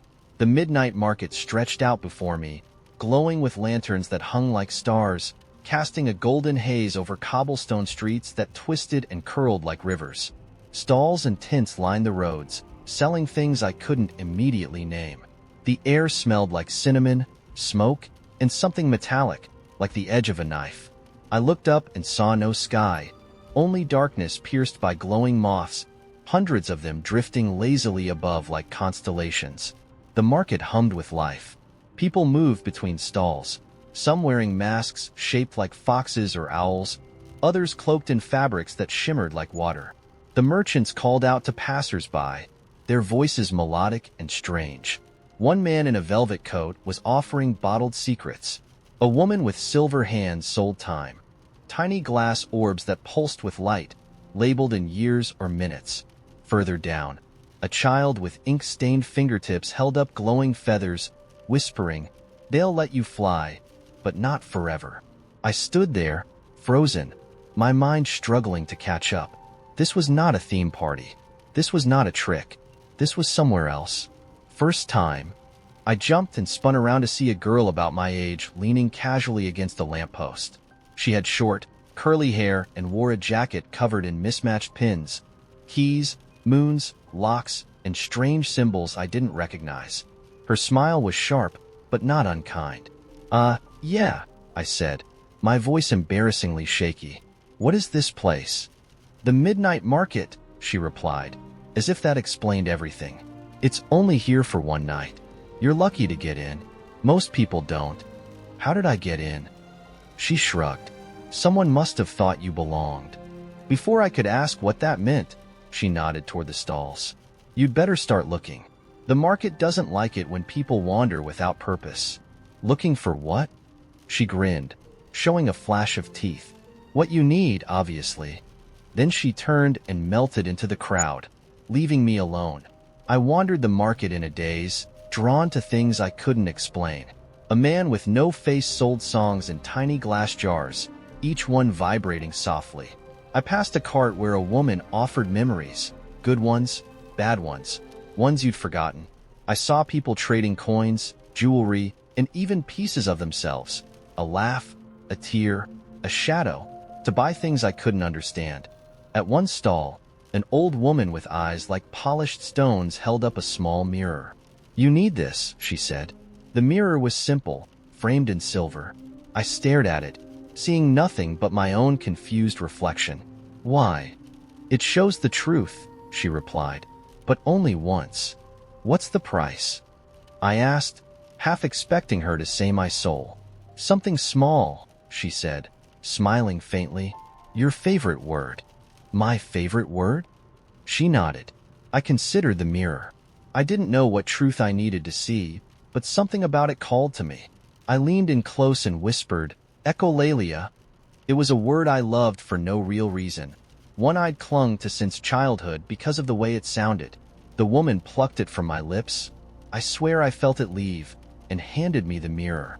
Use it wisely, she said. I carried the mirror through the market, unsure what to do with it. People brushed past me, their faces flickering in and out of focus. The air felt heavier now, the lanterns dimming as if the night itself was beginning to fray. When I finally dared to look into the mirror, I didn't see myself. I saw a door, a familiar red door at the end of an alley. I was standing on the other side of it, looking out, like I'd been there all along, waiting. The realization hit me like a punch. I wasn't supposed to be here. The midnight market had let me in, but it wouldn't let me out unless I made a trade. The girl was right. You had to find what you needed, and what I needed was to leave. The mirror trembled in my hands as the market began to unravel. Stalls disappeared into mist. Shadows stretched long and sharp. The moths above me scattered, and the cobblestones cracked beneath my feet. I ran, clutching the mirror, back toward where I'd come. The red door was waiting. I didn't knock this time. I shoved it open and stumbled through, falling onto cold pavement. When I looked back, the door was gone. The city was quiet, normal. My hands were empty. No mirror, no moths, no proof that any of it had happened. But sometimes, when I look in reflective surfaces, I see the faint outline of a door in the distance, waiting. Have you ever been somewhere you weren't supposed to find and couldn't quite forget? It all began with a lemon, just one. It wasn't even a particularly remarkable lemon. No dramatic yellow glow or flawless citrus perfection. Honestly, it was kind of sad, sitting in the fruit bowl like the last kid picked for dodgeball. The kind you forget about until you need it for something important, like zesting or cocktails. Or, in this case, a very ambitious cake recipe that I definitely wasn't qualified to attempt. I don't know what possessed me to bake a cake that night.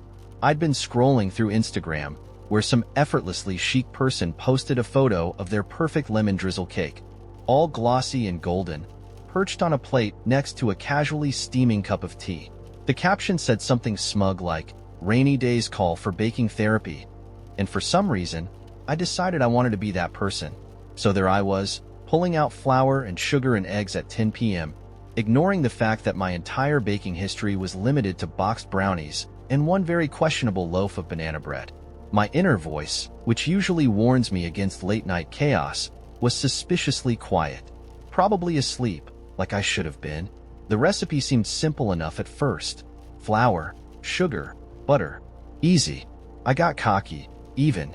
But then I hit the part where it said to add the juice and zest of one lemon. Simple, right? Except I'd never actually zest a lemon before. I didn't even own a proper zester.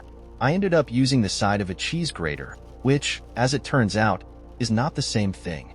By the time I was done, my lemon looked like it had been in a knife fight. Still, I had zest. Sort of. Now, The juice. This is where things truly went off the rails.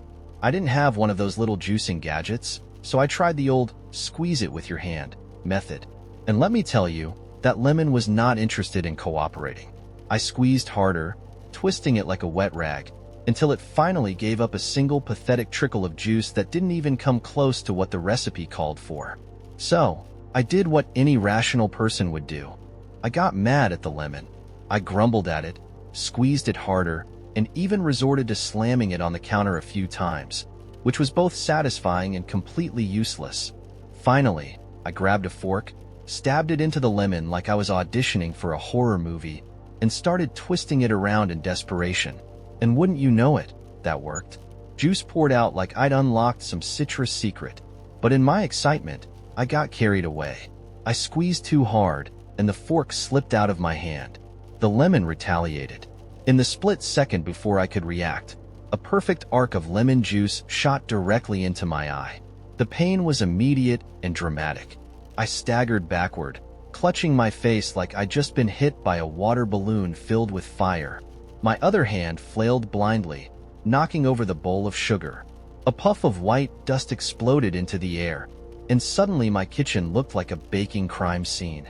I stood there for a moment, one eye streaming, surrounded by lemon carnage, seriously questioning all my life choices. Why was I even making this cake? I wasn't some serene Instagram baker with a perfect life. I was a tired, chaotic mess trying to force a lemon into being something it wasn't. That's when it hit me.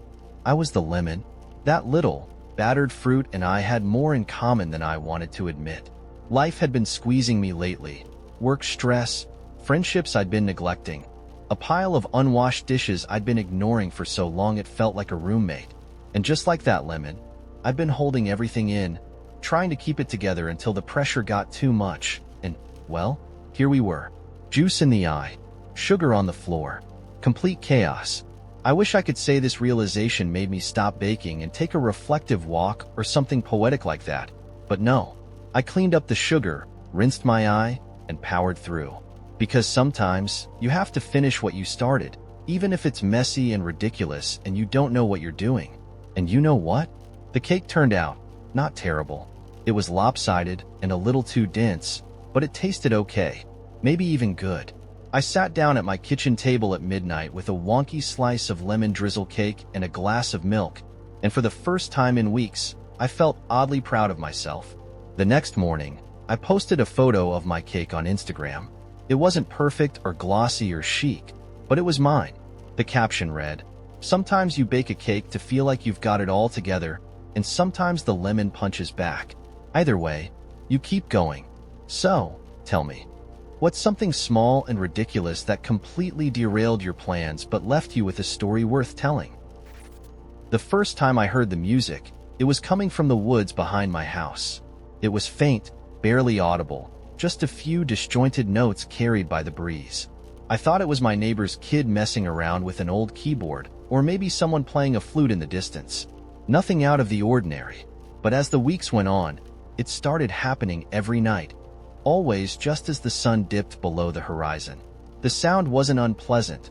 If anything, it was hauntingly beautiful. But it had this strange quality, like it was pulling at something deep inside me. A part of myself I didn't even know existed. I didn't tell anyone about it. Not at first. It felt too personal, like it was meant only for me.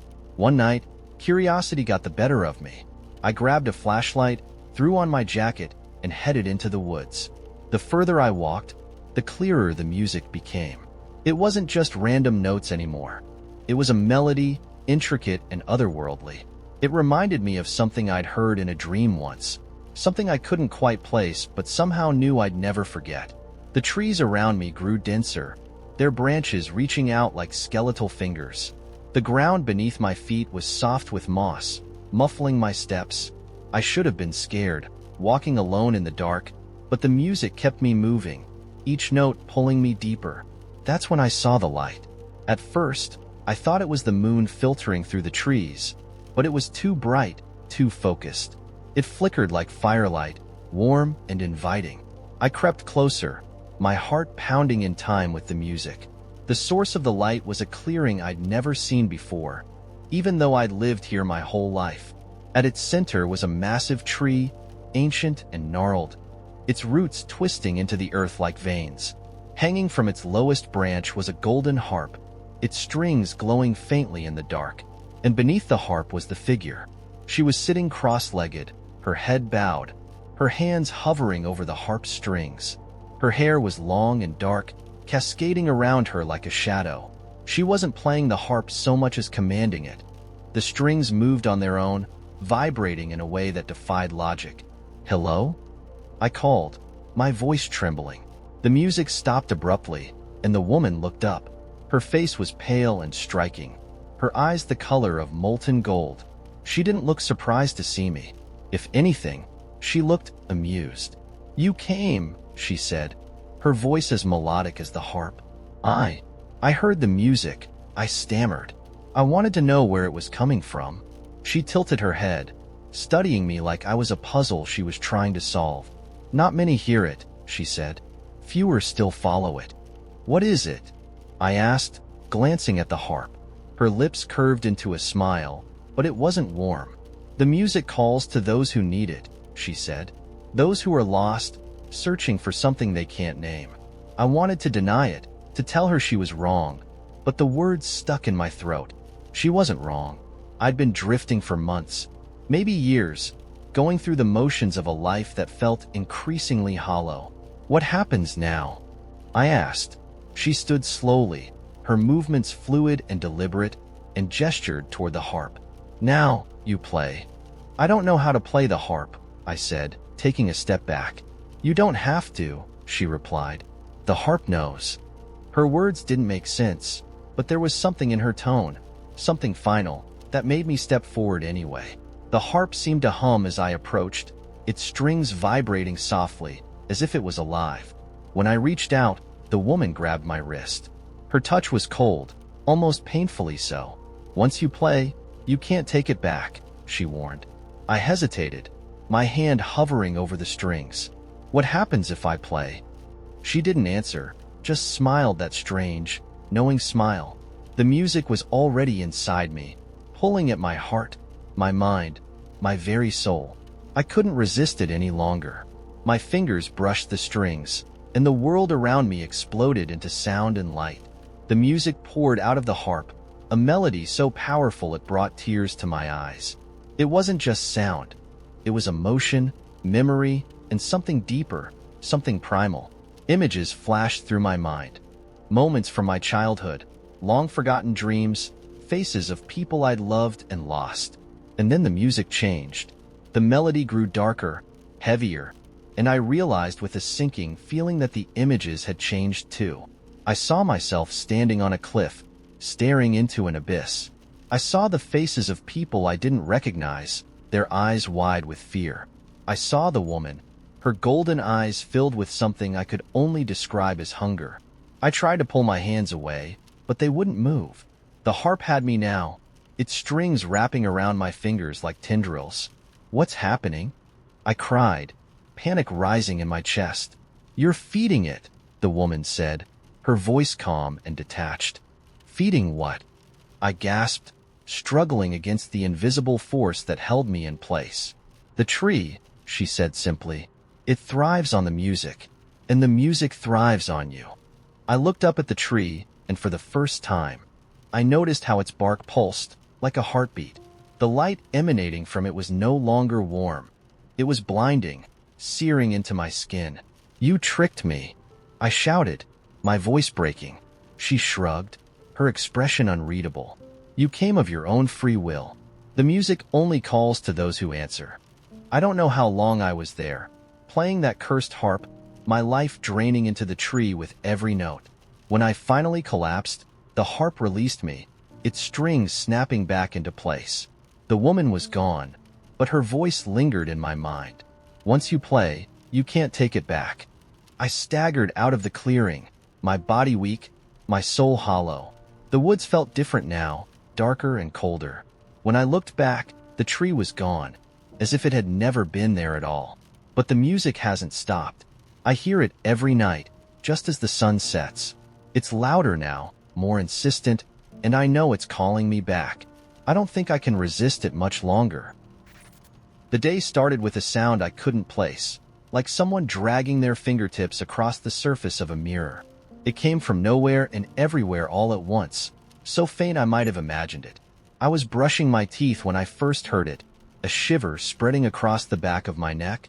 I turned off the faucet, listened harder, and then, just as quickly as it started, it stopped. I thought, okay, strange, but whatever, and went about my morning. By the time I left for work, everything felt sharper. Not different, exactly, just more. The air smelled crisper, like it had just rained even though the sky was cloudless. The colors on the street were vivid, unnaturally so. The stop sign seemed too red, the leaves on the trees too green. It was as if someone had fiddled with the saturation slider of reality. The woman who walked her golden retriever every morning passed me like clockwork, except today she nodded at me, and her smile seemed a fraction too long. The corners of her mouth held still a beat past comfort.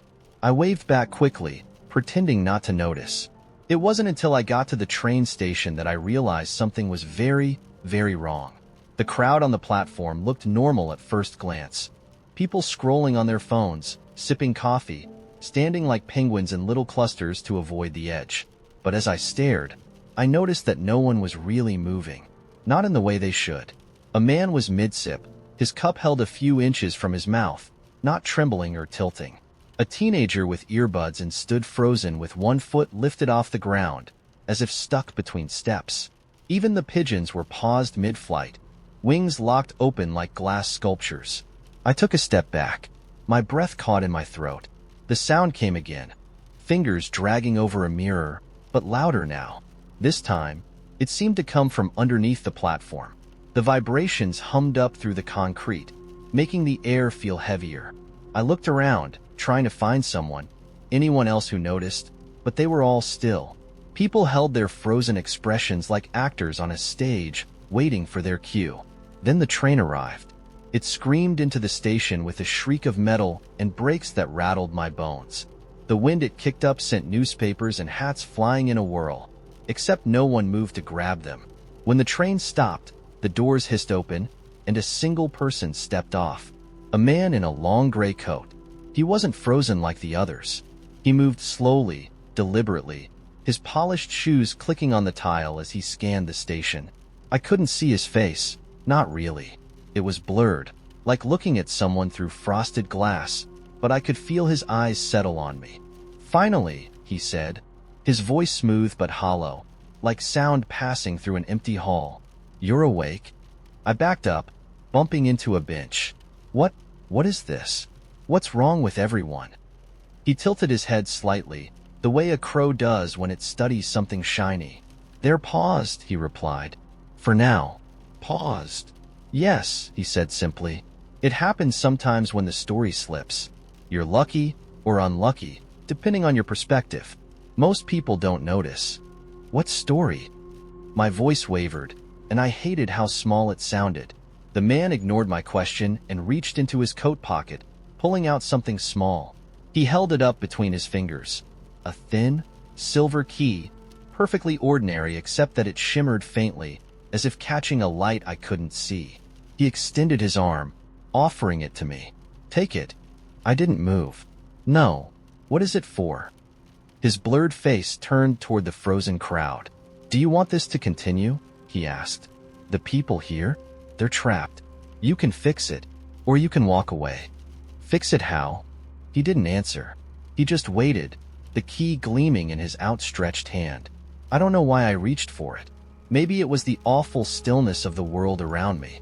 Maybe it was the way the sound of that mirror-scraping hum had begun to pulse, faster and faster, under my skin. Whatever it was, my hand moved before my brain could argue. The moment my fingers touched the key, the train station dissolved. Not like smoke, more like paper catching fire, the edges curling and flaking away to reveal something else beneath. I closed my eyes instinctively, feeling the floor tilt beneath me, and when I opened them again, I was standing somewhere new. The sky stretched endlessly above me, heavy and gray, as if weighed down by its own size. I stood on a field of black sand that crunched softly beneath my shoes. Ahead of me, In the distance, there was a door. It stood alone, impossibly tall, its surface made of tarnished brass. From where I stood, I could see that something was behind it, something bright, pulsing like a heartbeat, but the door remained shut. The man in the gray coat was standing beside it, waiting. He didn't seem out of place here. In fact, he looked right here, like he belonged to this strange world of black sand and empty sky. "What is this place?" I demanded. "The hinge," he said calmly. "Every story has a hinge. This is yours."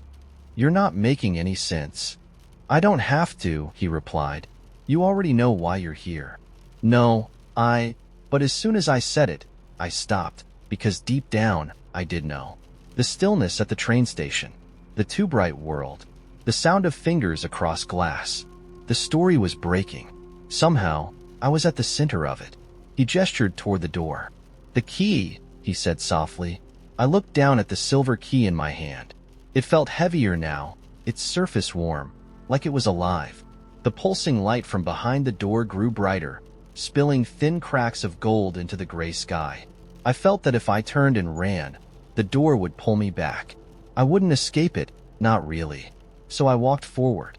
The man in the gray coat stepped aside, watching silently as I approached. The closer I got, the louder the sound became.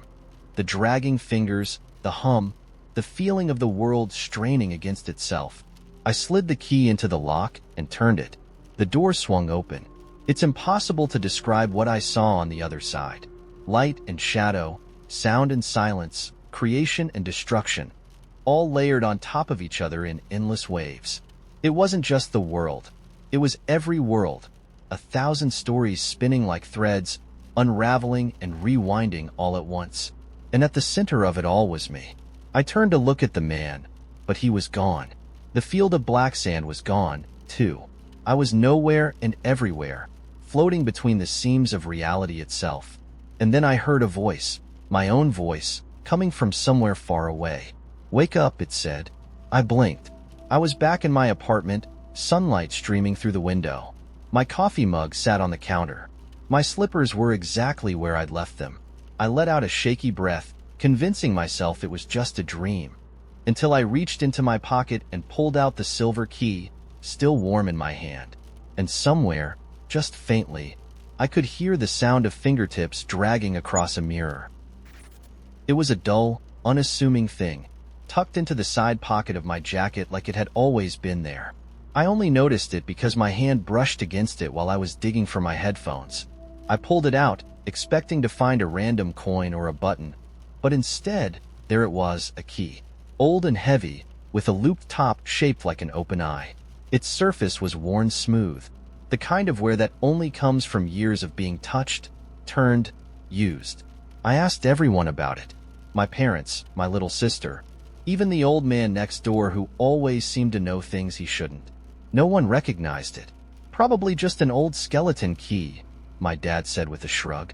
"Could have belonged to your grandma. She had a thing for weird antiques." But I didn't believe that. It wasn't like anything I'd ever seen before. And the longer I held it, the stranger it felt. Warm, almost alive, as though it was waiting for me to figure out what to do with it. I shoved it back into my pocket and tried to forget about it. That didn't last long. The dream started a few nights later. Vivid, disjointed flashes of places I'd never been. A library with shelves so tall they disappeared into darkness. A cobblestone street bathed in golden light, where lanterns swayed even though there was no wind. A door at the end of a long hallway, painted a deep green and covered in carvings that shifted whenever I blinked. I would wake up sweating, the key clutched tightly in my hand. I didn't remember taking it out of my pocket, but every morning, there it was. The day it really began was cold and overcast, one of those days where everything feels flat and gray. I'd spent the morning wandering the city, trying to shake the restless energy that had been clawing at me ever since the key appeared. I wasn't paying attention to where I was going, letting my feet carry me wherever they wanted. That's how I found the door. It was tucked into an alley I'd never noticed before, narrow and shadowed. The kind of place most people would avoid without even realizing why. The door was green, just like in my dream, with carvings so intricate they seemed to ripple under the dull afternoon light. I should have turned around. I should have left it alone. But my hand was already in my pocket, fingers wrapped around the key. The moment the key touched the lock, something shifted. The air around me grew warmer, humming softly, and the carvings on the door seemed to glow faintly, as though they were waking up. The lock turned with a satisfying click, and the door swung open on its own, revealing a world that wasn't mine. At first, I thought it was a mistake, that I'd somehow stepped through a hidden entrance to one of those historic mansions you read about in books. The room I found myself in was enormous, its walls lined with dark wood panels and floor-to-ceiling bookshelves crammed with leather-bound tomes. A chandelier hung from the vaulted ceiling, dripping with crystals that reflected the light in fractured rainbows. But then I saw the window. It wasn't a window at all. It was more like a frame, and beyond it was a view that stole the breath from my lungs. Mountains so tall they pierced the clouds. A river that glowed silver under a sky filled with stars, even though it was the middle of the day. And everywhere, bursts of color, flowers, trees, strange creatures darting between the shadows. It was like a painting come to life, except more real than anything I'd ever seen. Close the door. The voice startled me so badly I almost dropped the key.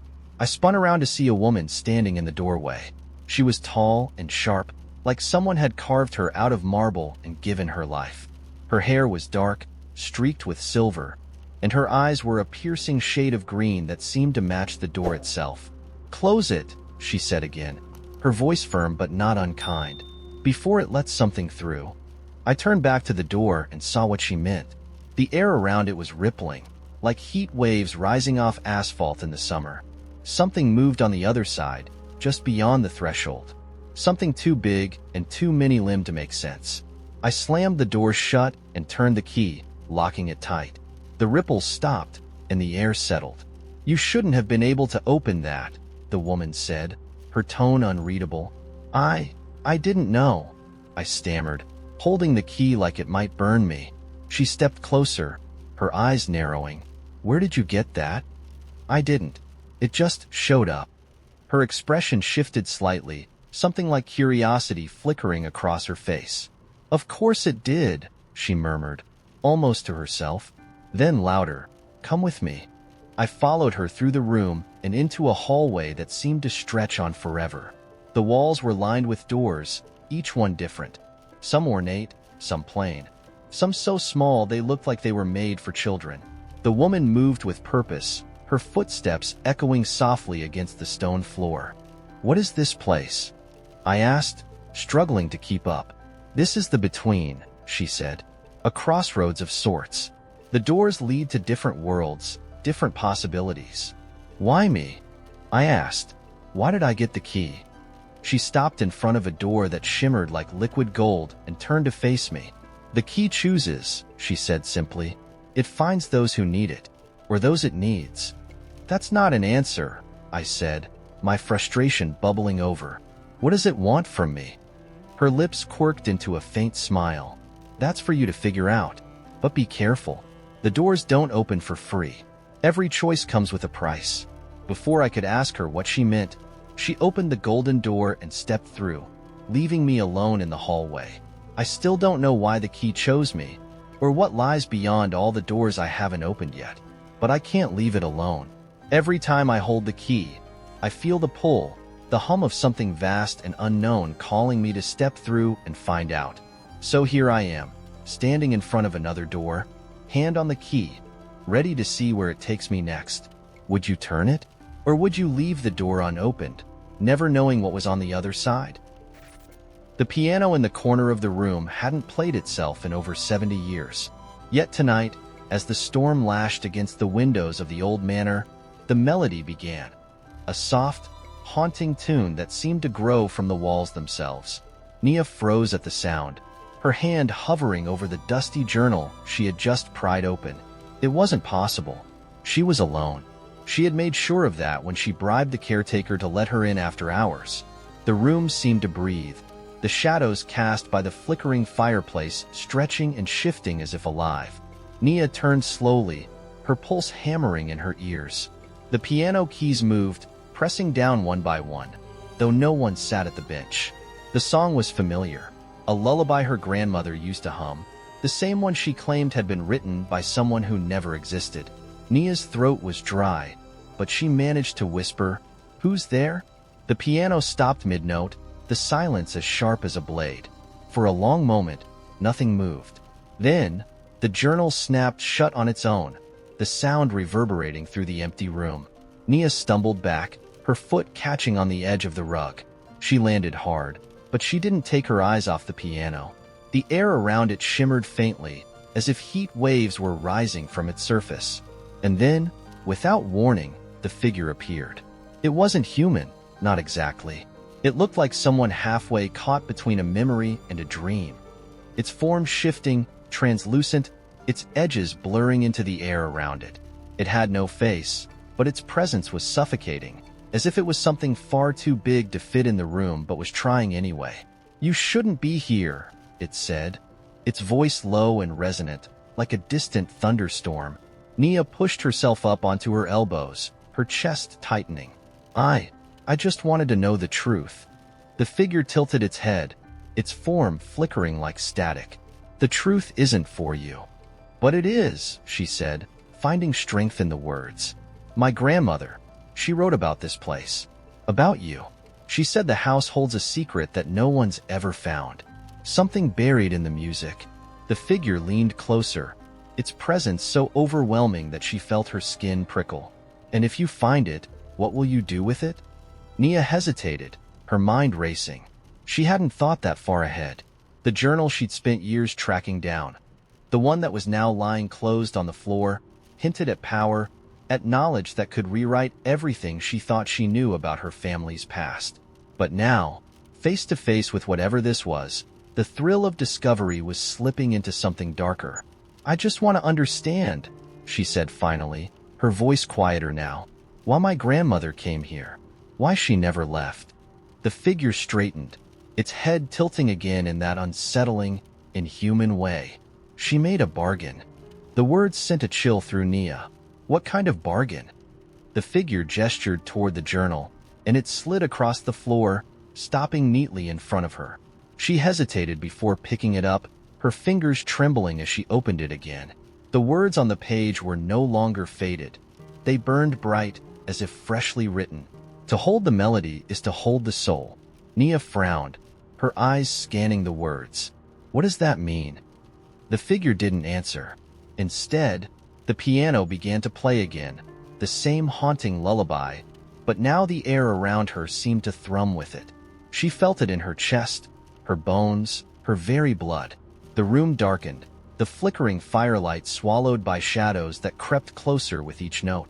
She tried to focus on the journal, flipping frantically through the pages, but the words shifted and blurred before her eyes. "I don't understand," she said, her voice breaking. "What bargain?" "To keep her song," the figure said, its voice softer now, almost mournful. "To hold what could not be held." Nia's breath hitched as the realization struck her. Her grandmother had written music her whole life, melodies that seemed to come from nowhere, songs that no one else could replicate. She had always said she didn't create them, she only remembered them. "You gave her the music," Nia said, her voice barely above a whisper. "I gave her what she asked for," the figure said, "but the music has a cost." The lullaby swelled, filling the room with its aching beauty, and Nia felt tears prick her eyes. She could see her grandmother now, sitting at the piano in their family home, her fingers dancing over the keys with a grace that seemed otherworldly. She had been so happy, so alive when she played, but she had always warned Nia never to learn the songs. "What's the cost?" Nia asked, though she already feared the answer. The figure didn't reply. Instead, the shadows in the room deepened, and the music grew louder, more insistent. The journal in her hands grew hot, the words on its pages burning brighter until they were seared into her mind. "The song will live forever, but the soul will not." Nia's stomach churned.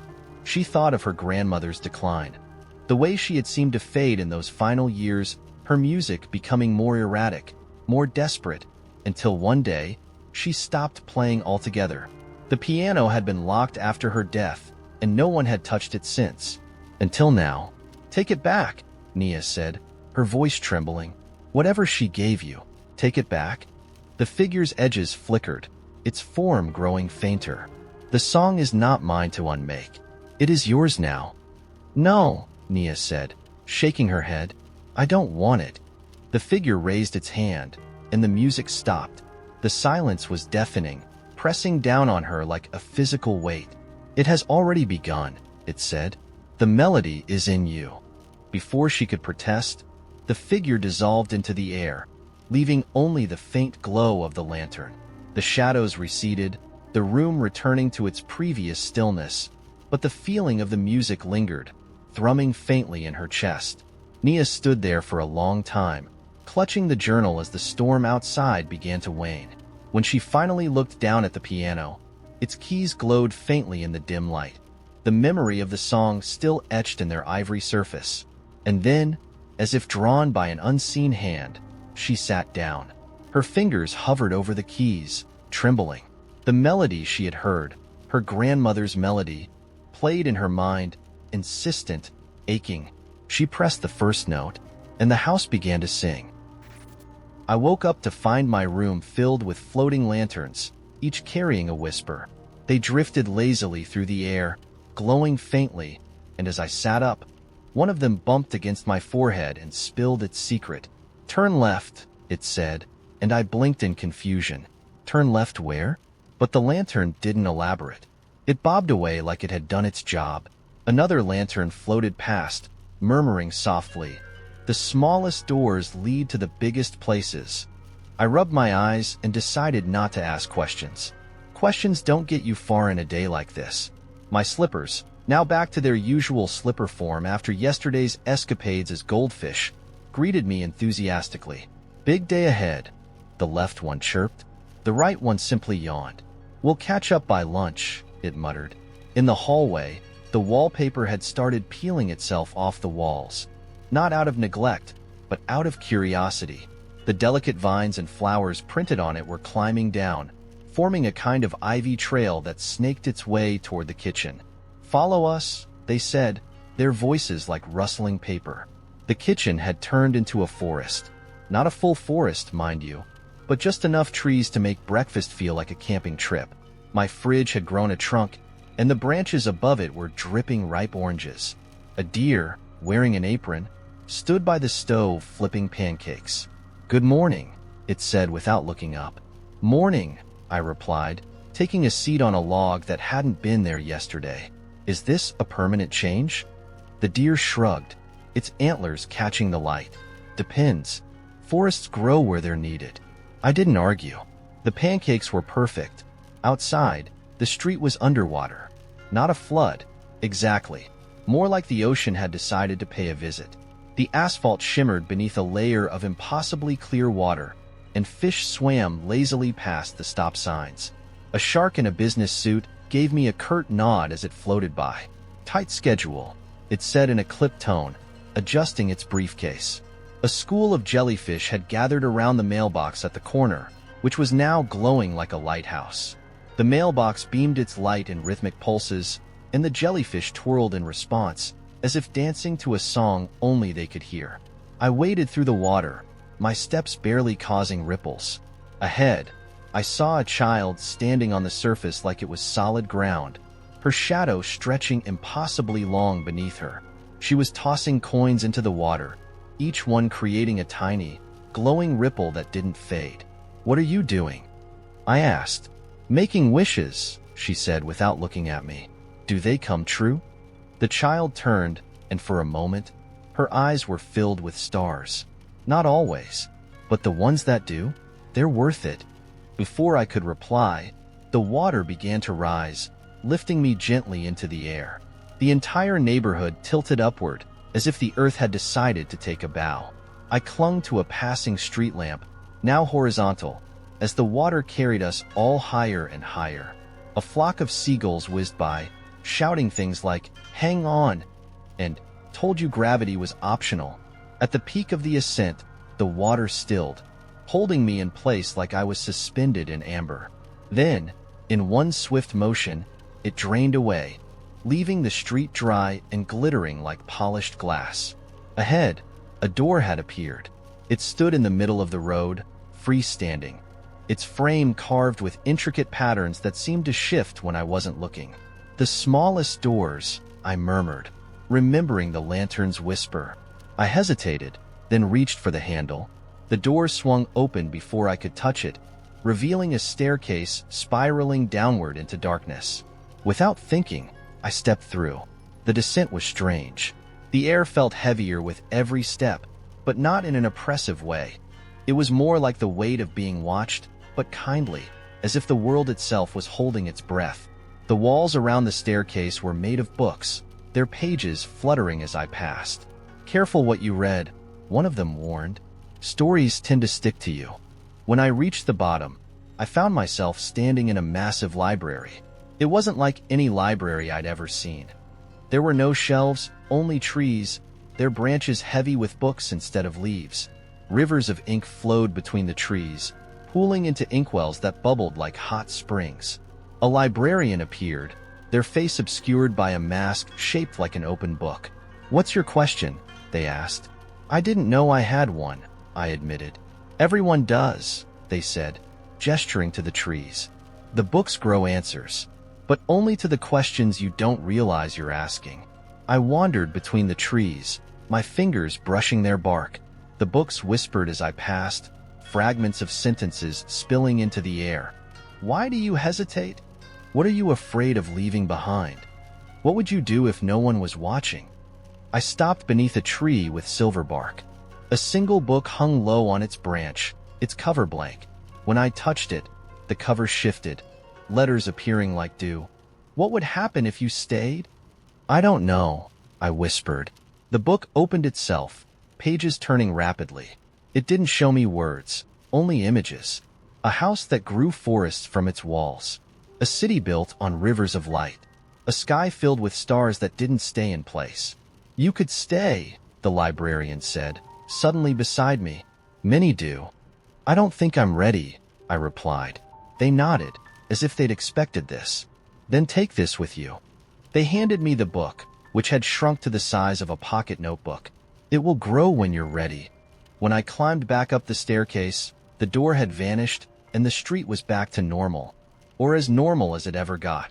The mailbox still glowed faintly, and the shark in the business suit was now arguing with a pelican about zoning laws. That night, as I lay in bed, I opened the little book. Its pages were blank, but they smelled faintly of ink and possibility. The lanterns from the morning drifted back into my room, settling around me like a constellation. One of them whispered, "It's not the answers that matter. It's the questions," I finished. The lanterns flickered, like they were smiling. I woke up to the sound of paper rustling, not the soft shuffle of a single sheet, but a frantic, insistent flurry, like a room full of newspapers caught in a hurricane. Groggily, I sat up and realized that the source of the sound was me. My bed was gone. Instead, I was lying on a stack of letters, hundreds, maybe thousands of them, each one addressed to me in handwriting I didn't recognize. "What the hell?" I muttered, pulling one free. The envelope was warm to the touch, like it had just been plucked from the hands of a courier mid-sprint. As I opened it, the paper inside unfolded itself with a faint sigh, revealing a single sentence written in shimmering, silver ink, "Welcome to the Department of Lost Answers." What does that even mean? I said aloud. "Finally awake, are we?" said a crisp, impatient voice. I nearly jumped out of my skin. A figure had appeared at the edge of the letter-strewn room. A woman dressed in a charcoal gray suit, her hair pulled into a bun so tight it looked like it could deflect bullets. She was holding a clipboard and tapping it rhythmically with a pen. Who are you?" I asked, clutching the letter like a shield. "Your caseworker," she said briskly. "We've been waiting for you to regain consciousness. You're late." "Late for what?" "For your orientation, of course. Come along. We're already behind schedule." She turned sharply on her heel and began walking away. "Wait, where am I? What's happening?" I called after her, scrambling to my feet. She didn't stop. "This is the Department of Lost Answers. You've been summoned because, well, Let's just say the universe has some unresolved questions for you. Questions? About me? She glanced over her shoulder, her expression unreadable. About the choices you've made, and the ones you didn't. I hesitated, my heart pounding. The ground beneath me wasn't solid, but made entirely of more letters, shifting slightly under my weight. Around us, the horizon was endless and strange. A surreal expanse of suspended envelopes, floating in midair like frozen snowflakes. Come on, then, she called impatiently, already several steps ahead. It's only your soul at stake. That got me moving. She led me down a narrow path that seemed to form itself as we walked, the letters beneath our feet rising and folding into a bridge. As we moved, I began to notice that some of the envelopes weren't blank. They glimmered faintly, etched with familiar moments. A report card from 3rd grade, the cover of a book I'd once cherished, a photograph of my childhood dog. What is all this? I asked. Your life, she said simply, or rather, the remnants of it. We reached what looked like a reception desk, though it was made entirely of clock parts. Gears spun lazily beneath a glass surface, and a pendulum swung rhythmically above the clerk sitting behind it. He was short and round, with skin that shimmered faintly like gold leaf. When he saw me, his eyes lit up, literally. "Ah, our newest case," he said, grinning broadly. "Let me guess, what if I'd taken the other job? Or perhaps something spicier, like, should I have told her how I felt? Always love those ones." I don't know," I stammered. "Of course you don't," he said, shuffling through a stack of papers. "That's the whole point. Let's see." He squinted at one particularly thick folder and nodded. "Ah, yes. You've got a lot of unresolved threads. Quite the tapestry of loose ends. This will be fun."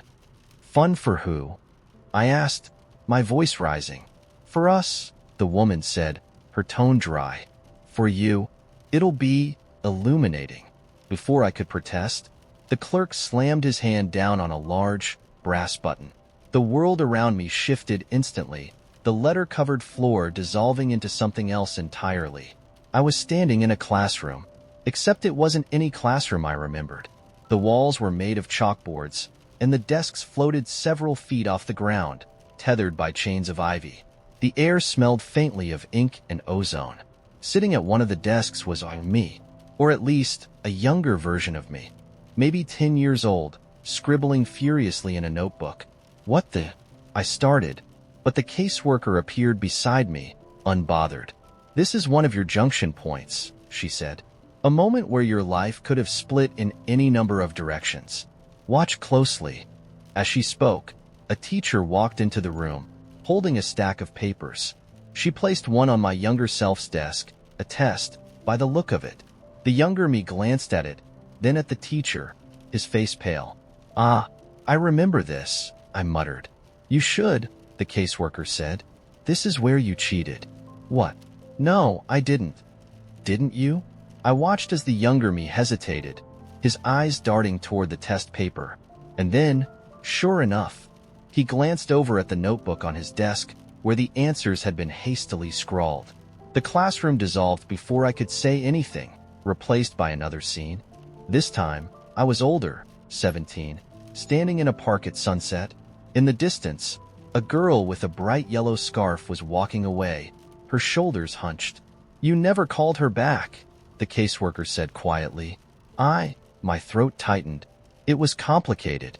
"It's always complicated," she said. Scene after scene unfolded, each one a moment I thought I'd buried, forgotten, or moved on from. A decision not to confront a friend's betrayal. A job I turned down because it felt too risky. An apology I never gave. "Why are you showing me this?" I demanded as the final scene faded, leaving us back in the endless expanse of letters. "Because the answers you never sought still linger," the caseworker said. "And now, you must confront them." The clerk reappeared, holding a strange device, a compass, but with too many needles, each one spinning erratically. "This will guide you to your answers," he said, pressing it into my hands. "But be warned, some answers may demand a price, and some doors, once opened, cannot be closed."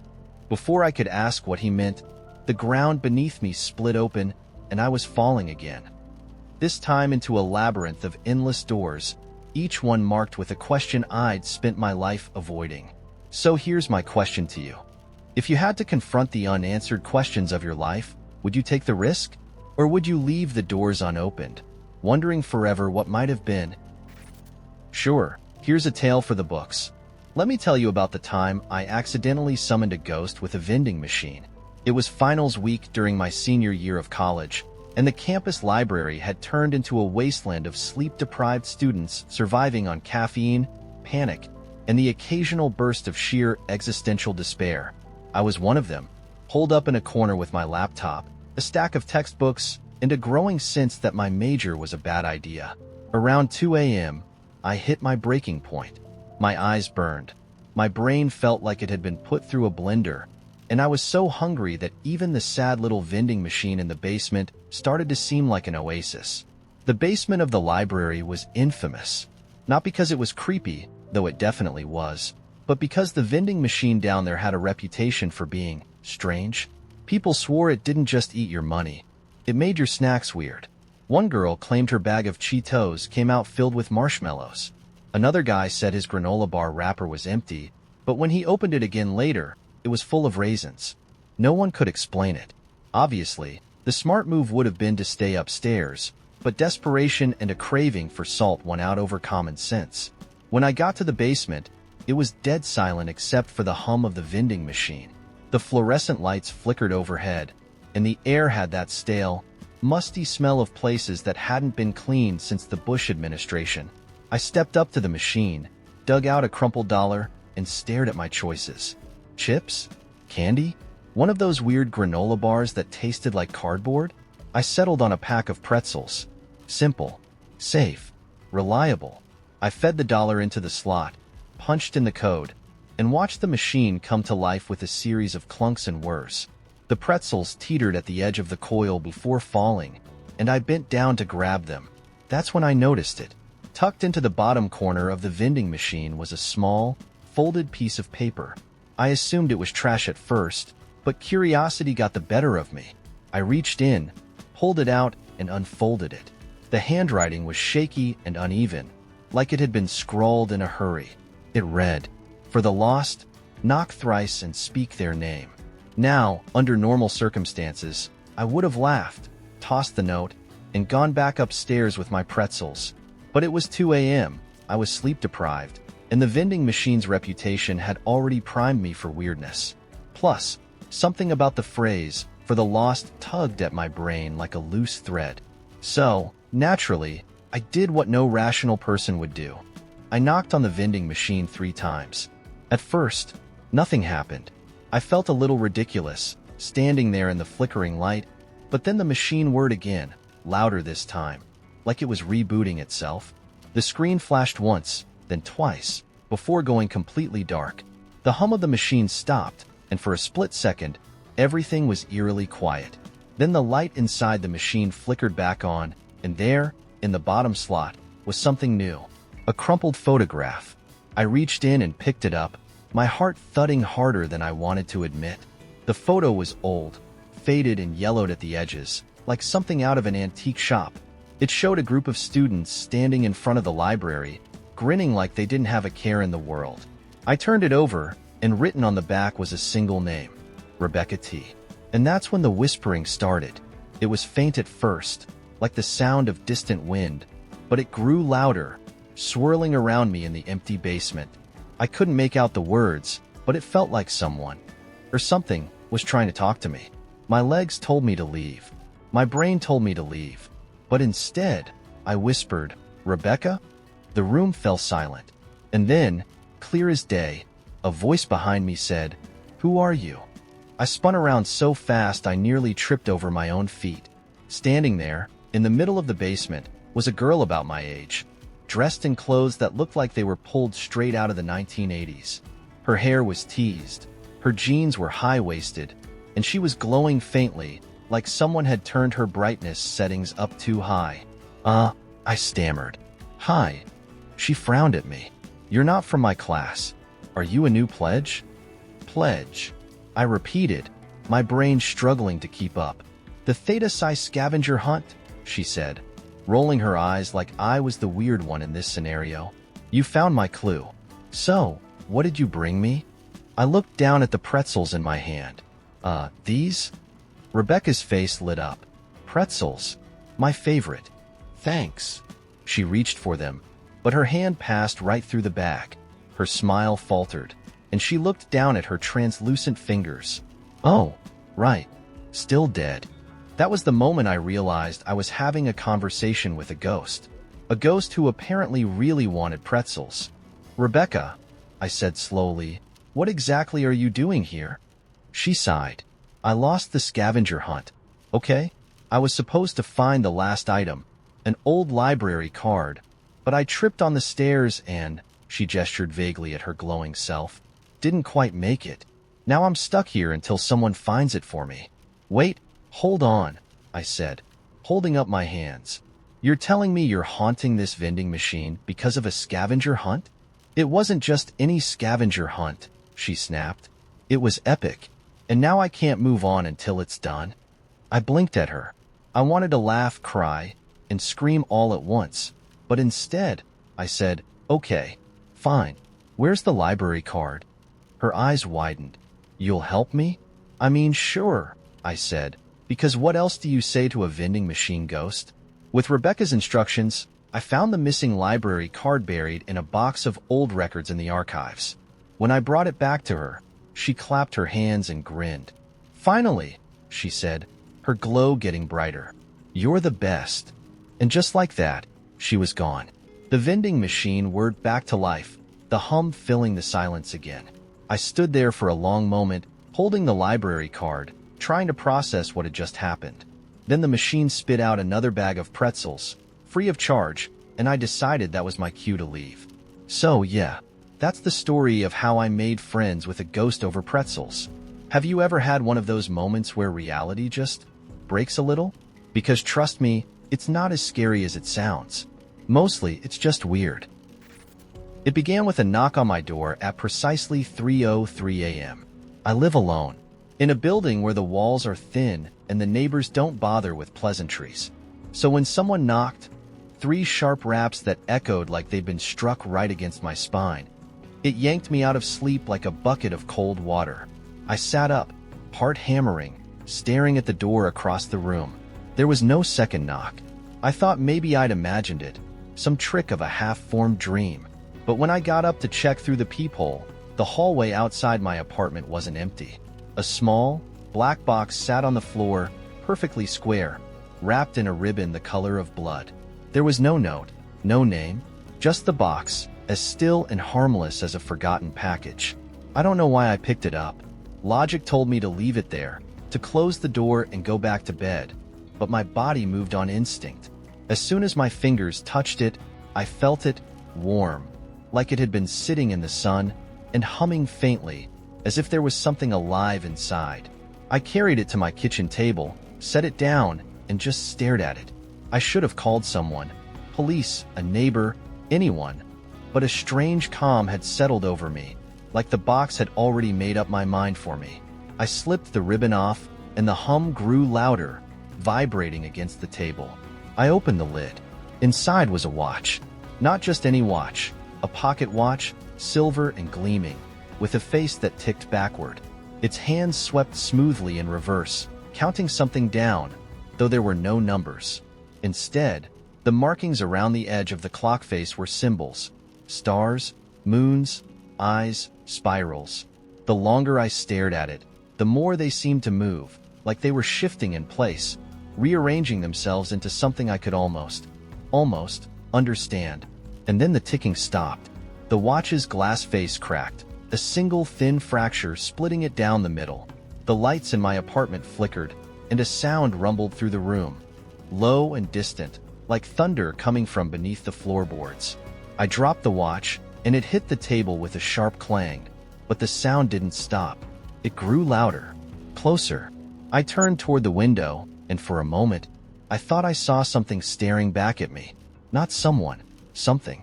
Eyes, impossibly large, glimmering faintly against the dark glass.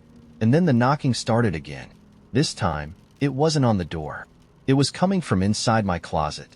I froze, every hair on my body standing on end. The knocks were slow and deliberate, like whoever, or whatever, was on the other side knew I was listening. Knock, knock, knock. I couldn't move, couldn't breathe. My eyes flicked to the pocket watch, still sitting on the table, its cracked face glowing faintly blue now, as if it had absorbed all the light in the room. The knocking stopped, and then the closet door creaked open. Nothing came out. The darkness inside just hung there, thick and wrong, like ink spilled across reality. It didn't feel empty. It felt full, like something huge was crouched just beyond what I could see, holding its breath. Against every survival instinct I possessed, I took a step toward the closet, then another. The air felt heavy, pressing against my skin like 1,000 invisible hands, but I couldn't stop myself. It was like something in the dark was pulling me forward. That's when I heard it. A voice. A whisper, slithering out of the darkness like smoke. "Time's up." The words hit me like a slap. I stumbled back, nearly tripping over my own feet. The closet door slammed shut, hard enough to rattle the walls. The lights flickered again, and the watch's ticking resumed. Faster now, frantic and uneven, like a heartbeat on the edge of panic.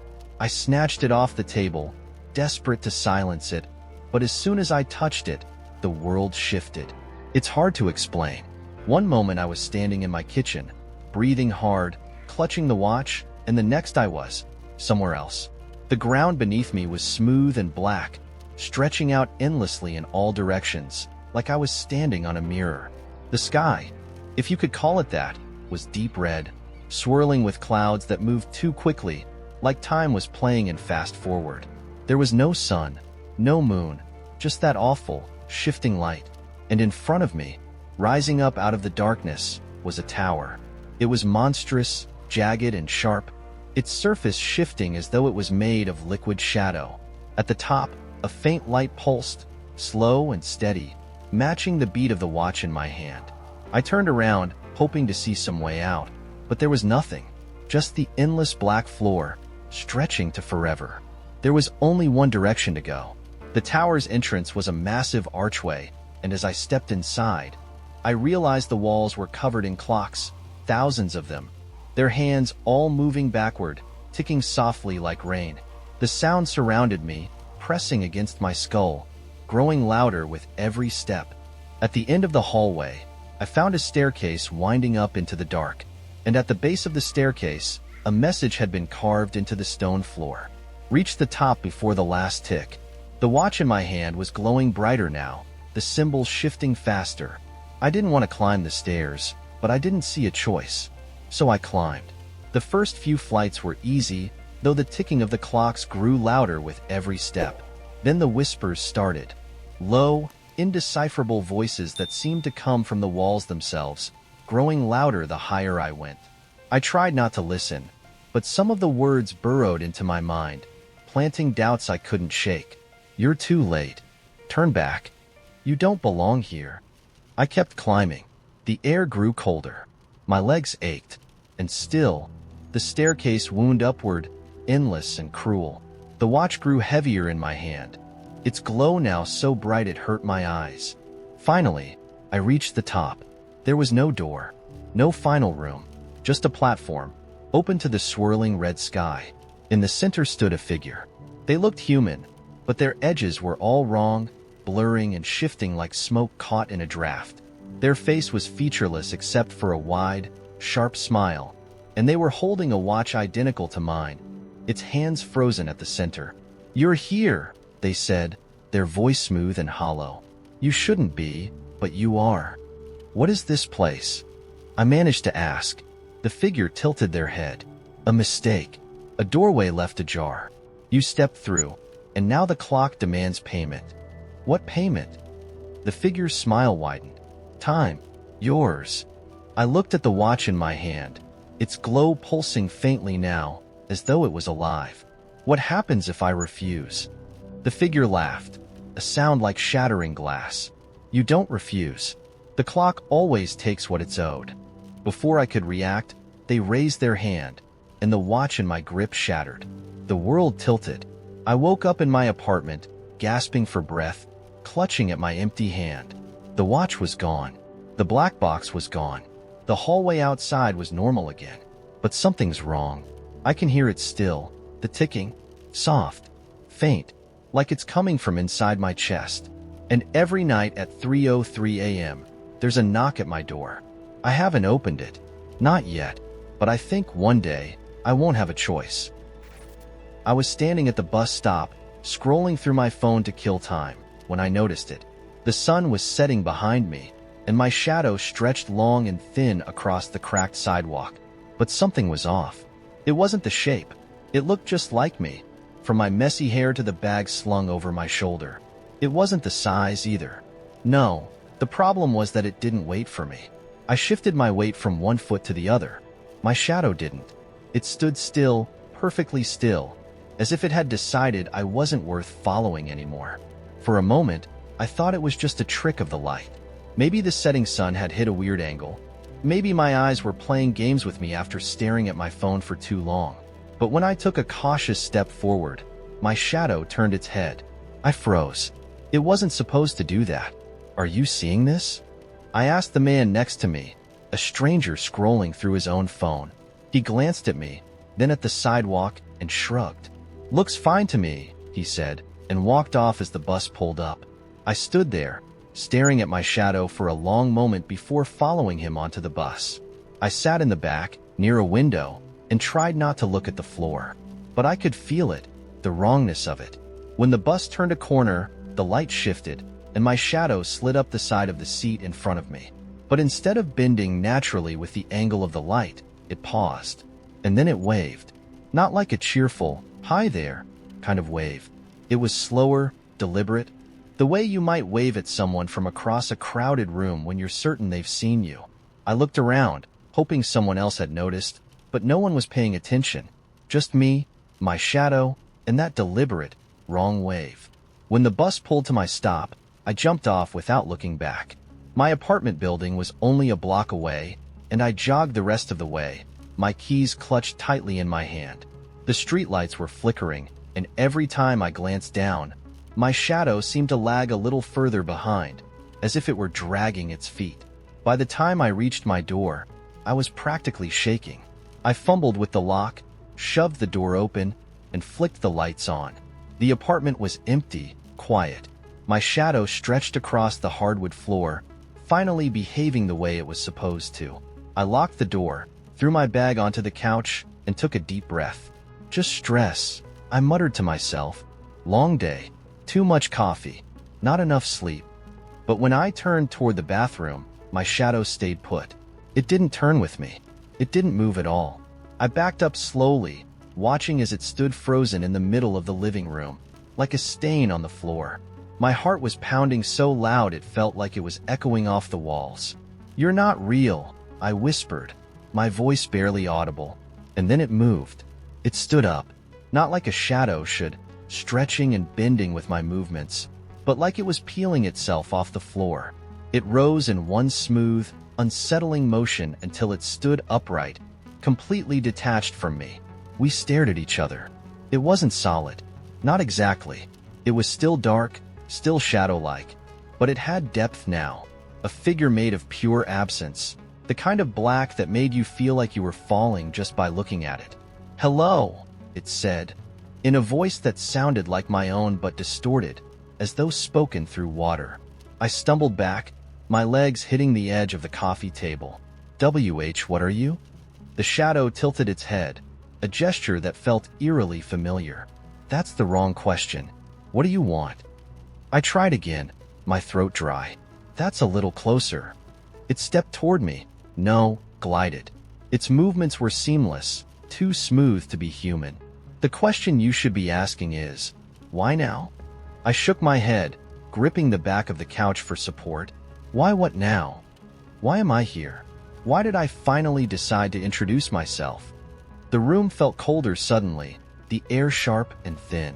"You're not real," I said again, this time louder, like saying it with more conviction would somehow make it true. The shadow laughed. It was my laugh but fractured, like shards of glass hitting the floor. "Oh, I'm real, it said. I've always been real. You've just been ignoring me. Ignoring you? You don't think I'm part of you? It leaned in, its shape flickering slightly, like a flame caught in a draft. You carry me with you every second of every day. Every lie you tell yourself. Every road you don't take. Every version of you that could have been but never was. That's me. I couldn't move. I couldn't breathe. It was like the weight of its words pressed down on my chest, pinning me in place. You made me, it continued, its voice soft but heavy with accusation. And now you have to deal with me. I don't understand, I managed to choke out. You will, it said, and then it was gone. Just like that, it collapsed back into the floor, flattening itself into a shadow again. Perfectly normal, perfectly harmless. I stared at it, waiting for it to move, to rise, to speak again. But it didn't. The next day, I tried to pretend it hadn't happened. I went to work, answered emails, laughed at a dumb joke from a coworker. But every time I glanced down, my shadow was there, just a fraction of a second too slow. Watching, waiting. And when I lay in bed that night, staring at the ceiling, I could feel it. Not on the floor, not on the walls, but sitting in the corner of my room, silently watching me with the shape of my own face. Have you ever felt like the darkest parts of yourself were watching, just waiting for the right moment to step into the light? It began on an otherwise ordinary evening with an ordinary cup of tea. I was sitting alone in my apartment, wrapped in the cocoon of routine that had defined my life for the past few years. Outside, the city groaned. Sirens wailed, tires hissed against wet pavement, and people shouted into phones like their voices might bridge some unspoken gap. It was the kind of noise you tune out after a while. Inside, my world was smaller, quieter. Just me, my tea, and the hum of an old radiator. I was halfway through the second sip when I noticed it. The sound, a faint, rhythmic tapping that didn't belong to the radiator or the pipes or the rain. I glanced around, listening, but the sound was soft, shy, as though it didn't want to be noticed. Tap, tap, tap. It felt deliberate, not random like a branch scraping against glass or the click of an appliance. I set down my mug, the liquid trembling slightly from my hands. The tapping was coming from the far corner of my living room. I turned toward it, expecting to see nothing. A stray draft, maybe, or an imagination born of too many late nights alone. But there it was. A door. It hadn't been there before. Not just any door either. This one was strange, tall, and narrow, its surface a deep, almost black wood that shimmered faintly as though it had been polished with starlight. There was no frame, no hinges I could see. It simply sat against the wall like it had always been there, waiting. My brain scrambled to make sense of it. I lived in a small, one-bedroom apartment. That corner had been empty since I moved in. Where the hell did a door come from? Tap, tap, tap. The sound was louder now. It wasn't coming from outside. It was coming from behind the door. I didn't move at first. My body and brain were at war. One screaming that this was impossible, that I needed to get out immediately, the other pushing me forward like a moth toward a flame. Against my better judgment, I stood and crossed the room. The door loomed taller as I approached, the kind of tall that makes you feel small, like a child sneaking into a room they're not allowed in. There was no knob, just an ornate brass keyhole set into the center. I crouched, hesitating, then bent down to look through it. On the other side was not the wall I'd expected, but a field. A vast, rolling field bathed in golden light. The grass swayed gently as though stirred by a breeze I couldn't feel, and in the distance, I saw a tree, ancient and massive, its branches stretching toward a sky that was both familiar and alien. It wasn't just blue. It was alive, shifting and swirling with streaks of violet and gold like a painting that refused to dry. Open it. The whisper was so close it felt like someone had leaned down and breathed the words right into my ear. I shot up, spinning around. My apartment was empty. My heart hammered in my chest as I turned back to the door. Open it. This time the voice came from behind the door, muffled but clear. A voice I recognized. It was mine. I stumbled backward, crashing into the coffee table. My reflection from the glass of the window stared back at me, wide-eyed and pale. I wanted to turn away, to leave, to pretend this wasn't happening, but my feet refused to move. A cold certainty settled in the pit of my stomach. I needed to open the door. I don't know how it appeared in my hand, but there it was, a key. It was simple and old, carved from dark iron with symbols etched into its surface, symbols that seemed to move the longer I stared at them. My fingers shook as I slid it into the keyhole. It fit perfectly. The moment I turned the key, the world shifted. Not a simple tilt or shudder, but a deep, cosmic rearranging, like everything I knew had just been rewritten. The door creaked open, slow and heavy, revealing the golden field beyond. The smell hit me first, sweet, crisp air with the faintest trace of something floral. I stepped through before I could talk myself out of it. The door closed behind me without a sound. The field was even larger up close, the grass brushing against my fingertips as I walked forward. It felt alive, bending toward me like it was trying to get my attention. The sky stretched endlessly above me, those ribbons of gold and violet pulsing gently like veins. In the distance, that enormous tree loomed larger, its shadow swallowing the hills. I didn't know where I was going, but my feet knew. I had to reach the tree. The air grew warmer as I walked. At one point, I swear I heard voices, a low murmur that came and went, like echoes from another life. The closer I got to the tree, the more I realized how impossible it was. Its trunk was the width of an entire building, its bark smooth and dark, as though it had been carved from the night sky itself. At the base of the trunk was an opening, a doorway. I don't remember hesitating.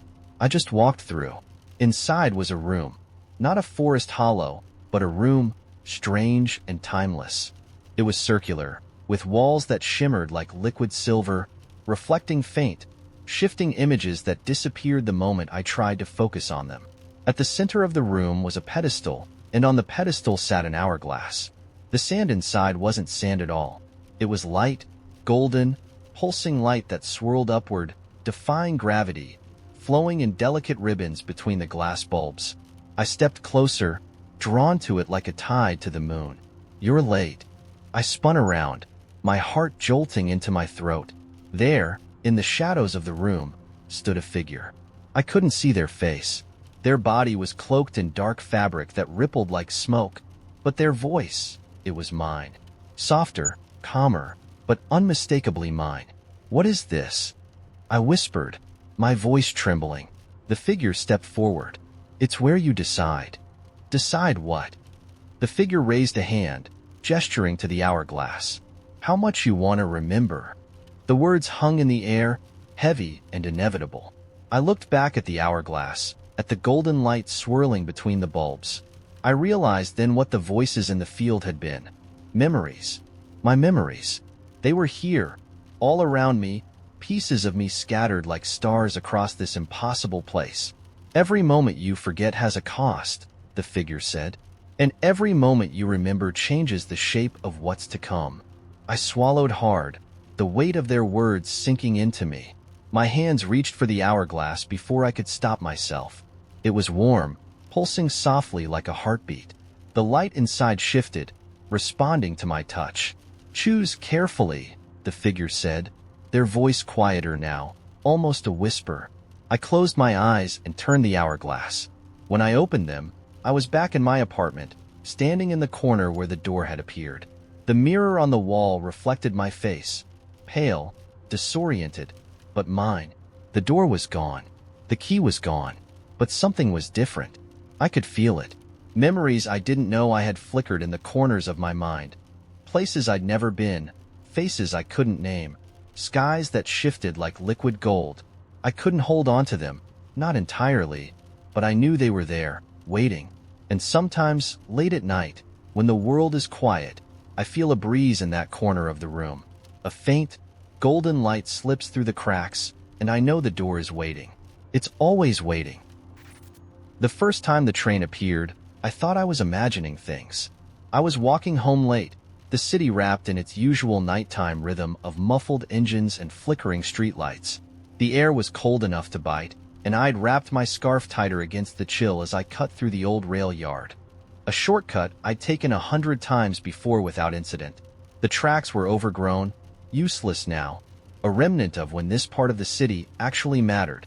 But that night, they weren't empty. I heard it first, the low, resonant rumble of something massive moving in the distance. A train. The sound didn't make sense. These tracks hadn't been active for decades. But as I turned the corner, I saw it. A long, black locomotive rolling silently through the mist. Its body shimmered faintly, almost liquid, and the carriages behind it stretched into the dark, far longer than should have been possible. The headlights cut through the fog like twin moons, and for a moment, I was rooted to the spot, unsure whether to run or stare. Then it stopped. It didn't grind to a halt, didn't hiss or groan like trains usually do. It simply stopped, as if time itself had paused just for it. The door of the nearest carriage slid open with a soft, mechanical click, and from the darkness beyond, a voice spoke. All aboard. I didn't move. The voice wasn't loud, but it carried a weight that pressed against my chest, a command that didn't feel like it was meant for refusal. All aboard, it said again, this time softer, almost coaxing, and before I realized what I was doing, my feet had carried me closer. The platform leading into the carriage was low, no higher than the ground, but as I stepped onto it, the air shifted. The cold disappeared, replaced by a strange warmth that smelled faintly of copper and lavender. I hesitated at the threshold, one hand gripping the frame of the door. Inside, the carriage was dimly lit by long rows of brass lanterns, their light casting shadows that moved too much for comfort. The seats were velvet, deep green with gold trim, and they stretched far enough that the end of the car disappeared into darkness. There were passengers, or at least, I think there were. They sat perfectly still, each one dressed in clothes from a time that didn't match my own. A woman in a black Victorian gown clutched a beaded purse in her lap. A boy in overalls and no shoes stared out the window, his expression blank. A man in a military uniform sat with his back straight, his face hidden beneath a wide-brimmed hat. None of them turned to look at me. None of them moved at all. "You're late," the voice said, and I turned sharply. It was the conductor, standing just inside the doorway. He, or it, was tall and thin, impossibly so, with a face half hidden by a hat that seemed more shadow than fabric.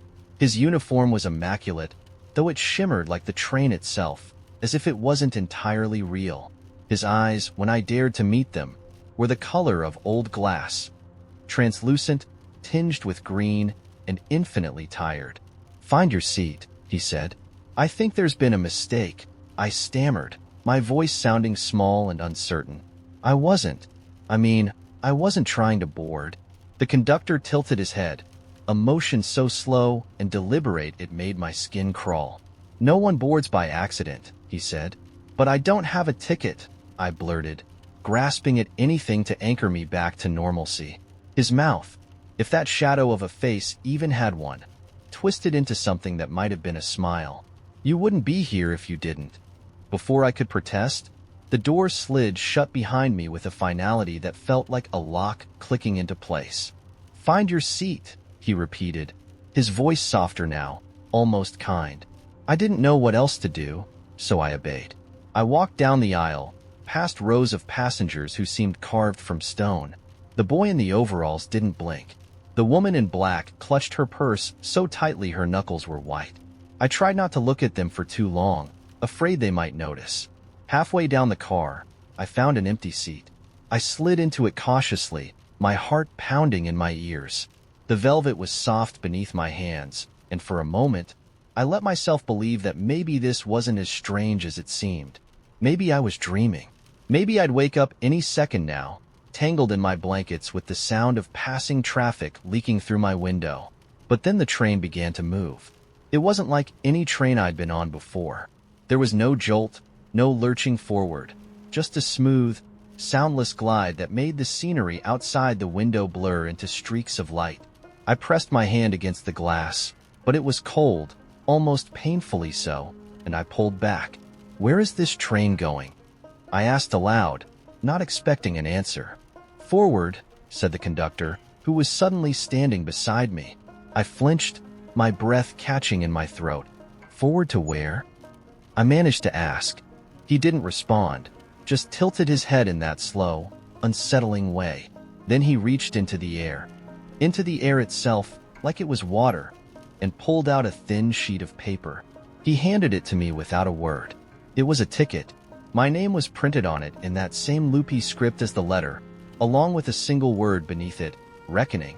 What does this mean? I asked, my voice shaking.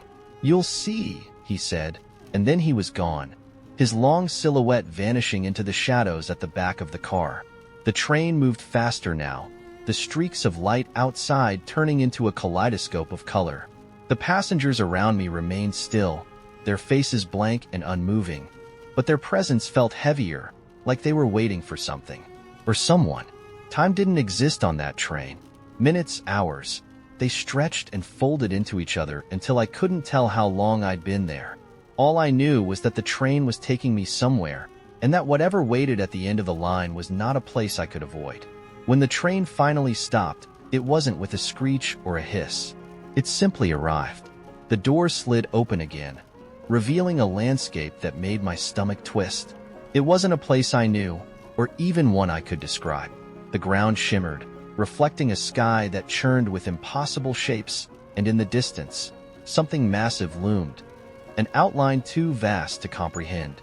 "You're here," the conductor said, his voice behind me once more. I turned to look at him, but this time, his shadowed face seemed clearer. I thought I saw my own reflection in his glassy eyes, distorted and flickering like a flame. "What happens now?" I asked. "You step off the train," he said simply.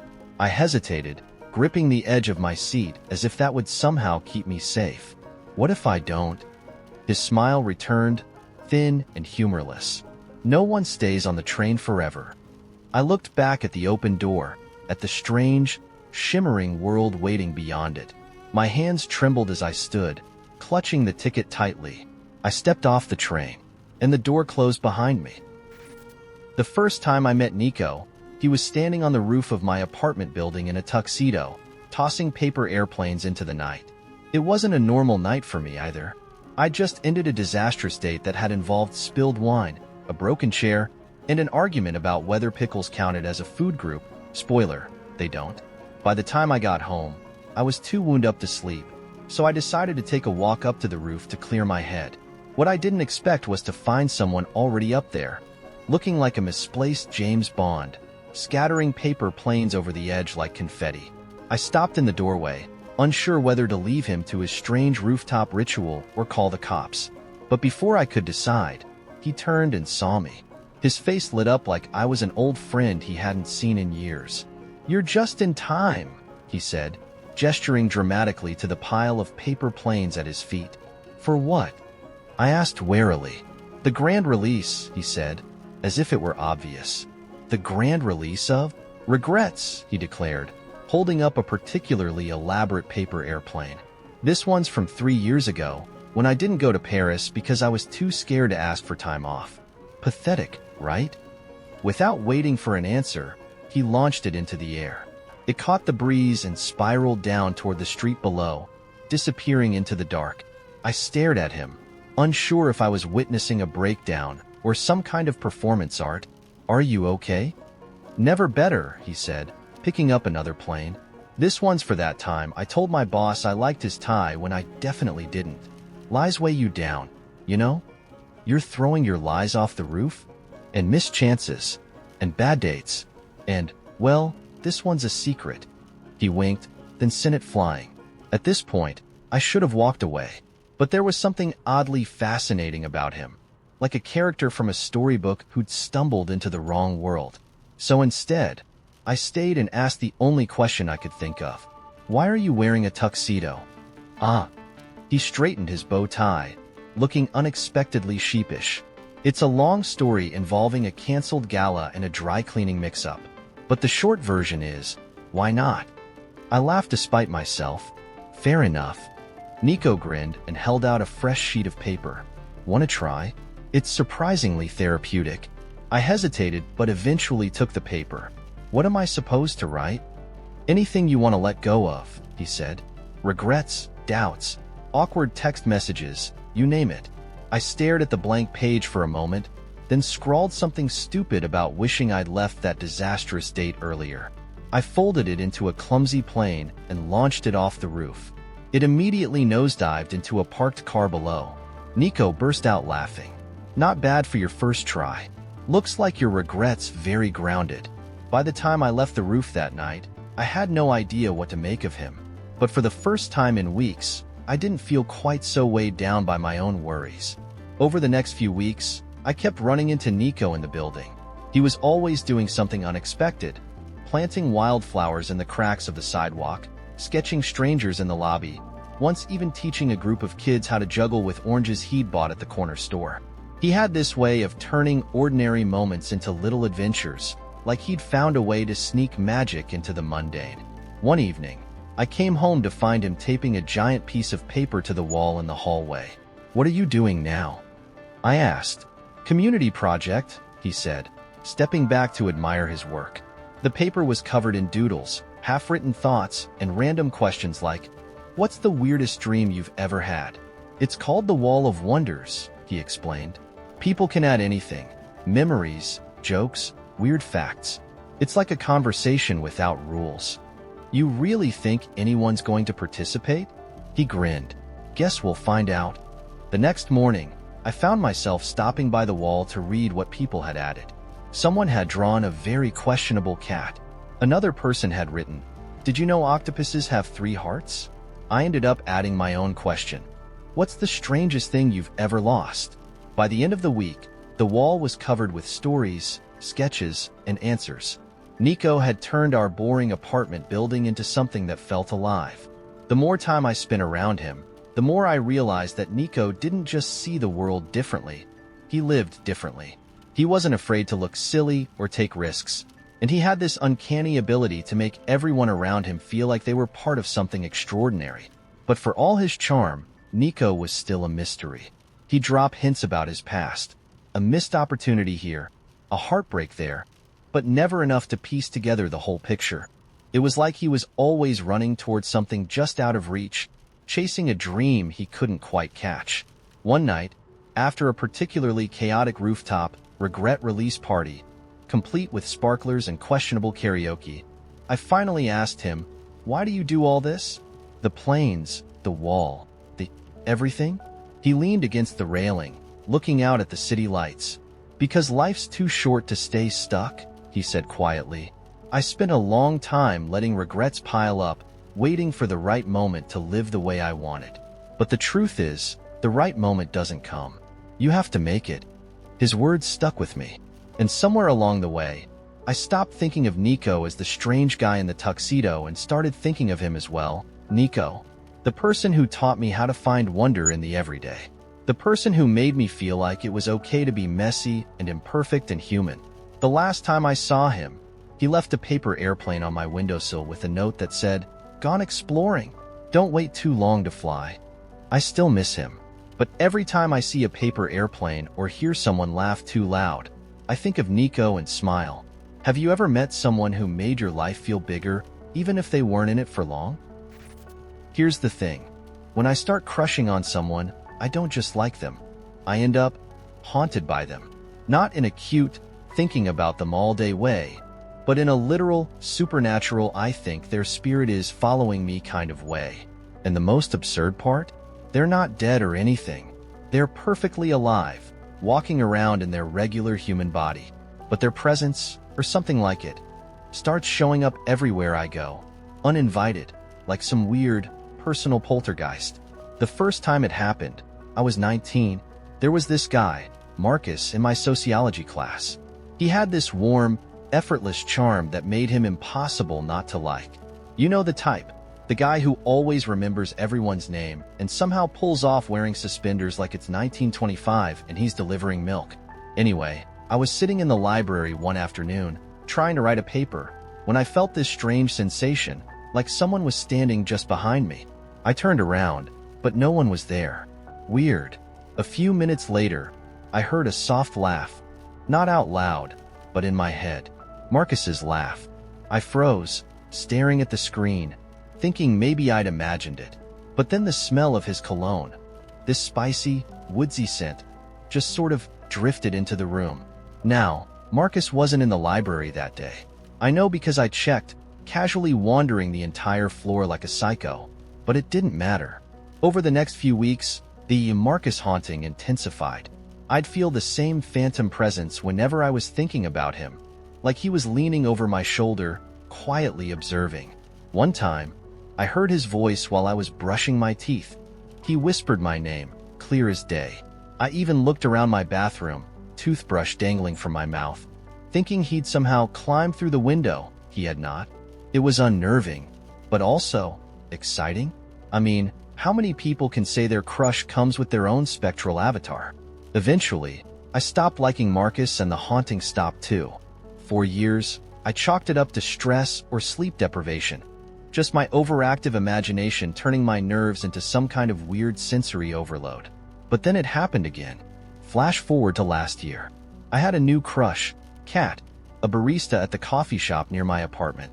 She had these bright eyes and a voice that sounded like honey dripping over gravel. I went out of my way to visit her cafe more times than I care to admit, and every time she smiled at me, my stomach did somersaults. It was harmless, I told myself, just a little coffee shop infatuation. But then the dreams started. It wasn't like normal dreaming. It was hyperreal, like lucid dreaming but turned up to 11.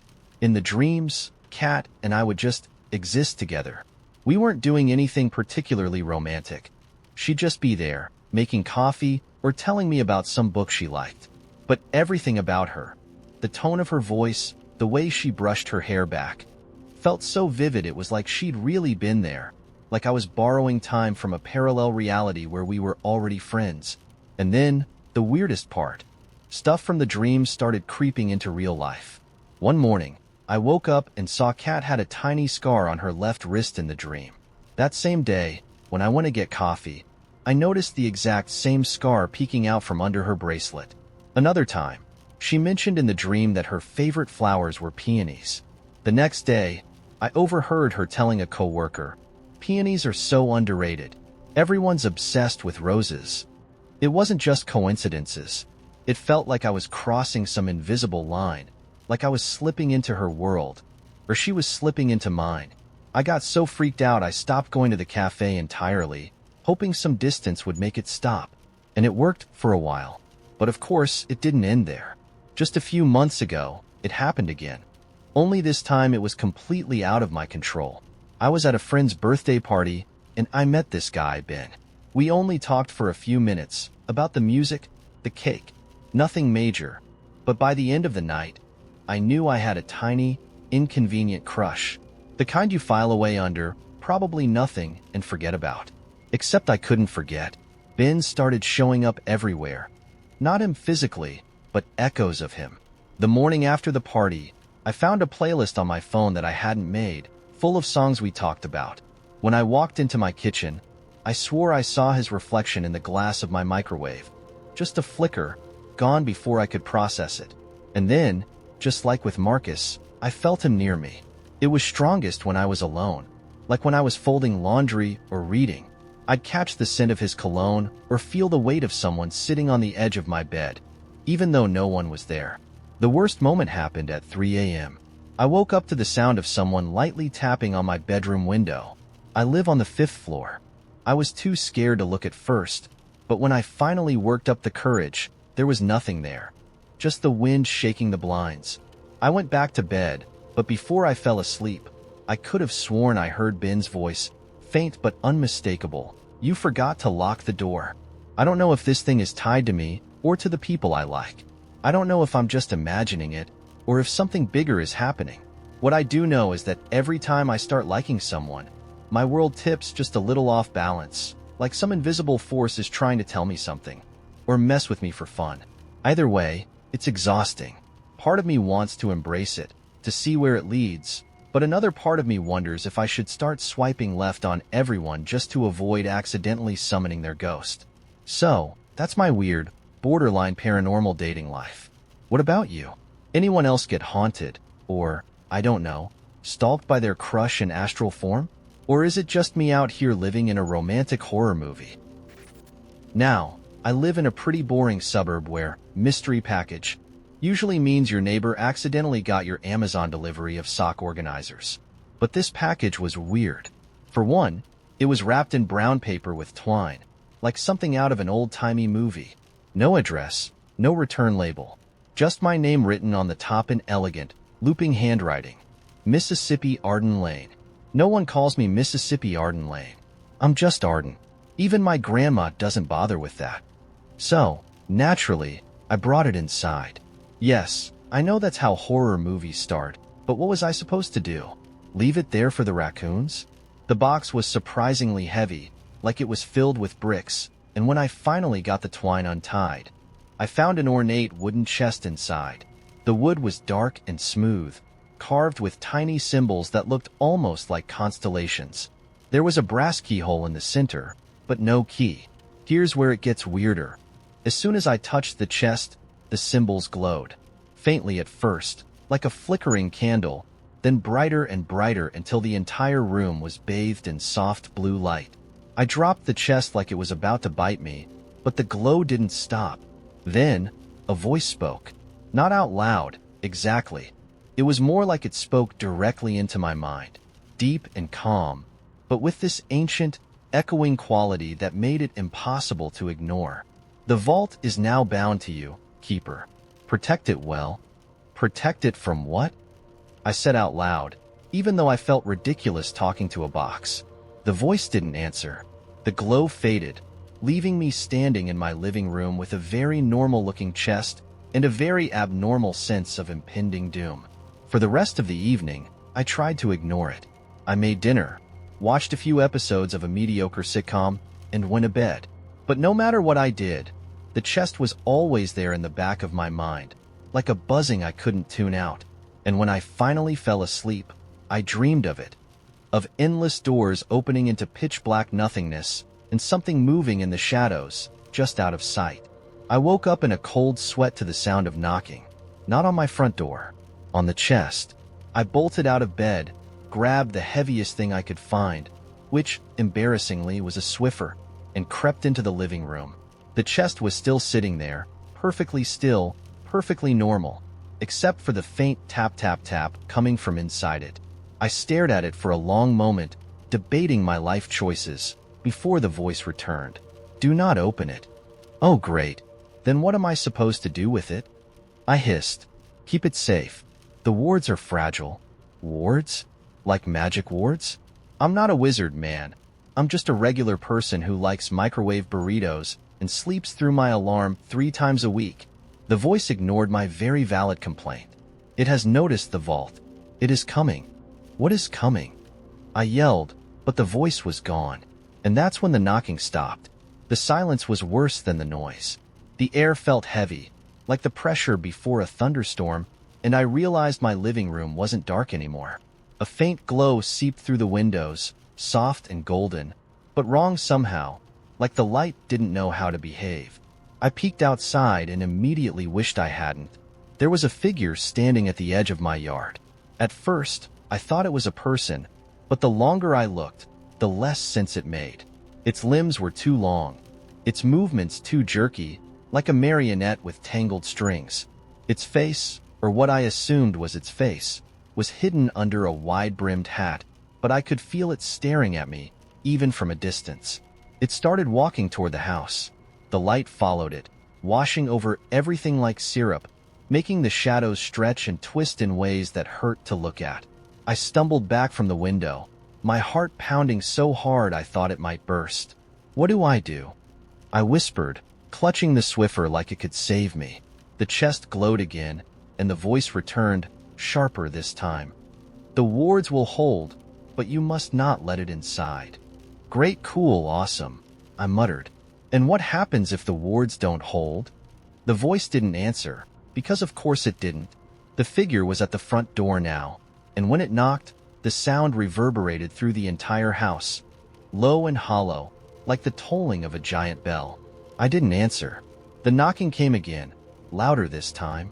The walls seemed to shake with it, the windows rattling in their frames. Arden. The way it said my name sent shivers down my spine. It wasn't just a sound. It was like it had pulled the name out of me, unspooling it from somewhere deep inside. "Go away," I yelled, which, in hindsight, was probably the lamest thing I could have said to a nightmare creature. The figure laughed, and the sound was all wrong. Too many voices, too many pitches, like a choir gone horribly off-key. "You cannot keep it from me," it said. "The vault belongs to me." Before I could respond, the chest glowed brighter, the carvings on its surface shifting like they were alive. A hum filled the air, growing louder and louder until it was all I could hear, all I could think about. Then, with a deafening crack, a beam of blue light shot from the chest and through the front door, slamming into the figure. It howled, a sound so sharp and guttural it felt like it might split me in two. And then it was gone. Just like that, the light faded, and the chest went still. My house was quiet again, like nothing had happened. I sat down on the floor, shaking, clutching the Swiffer like it was the only thing tethering me to reality. "Well done, Keeper," the voice said, almost gently.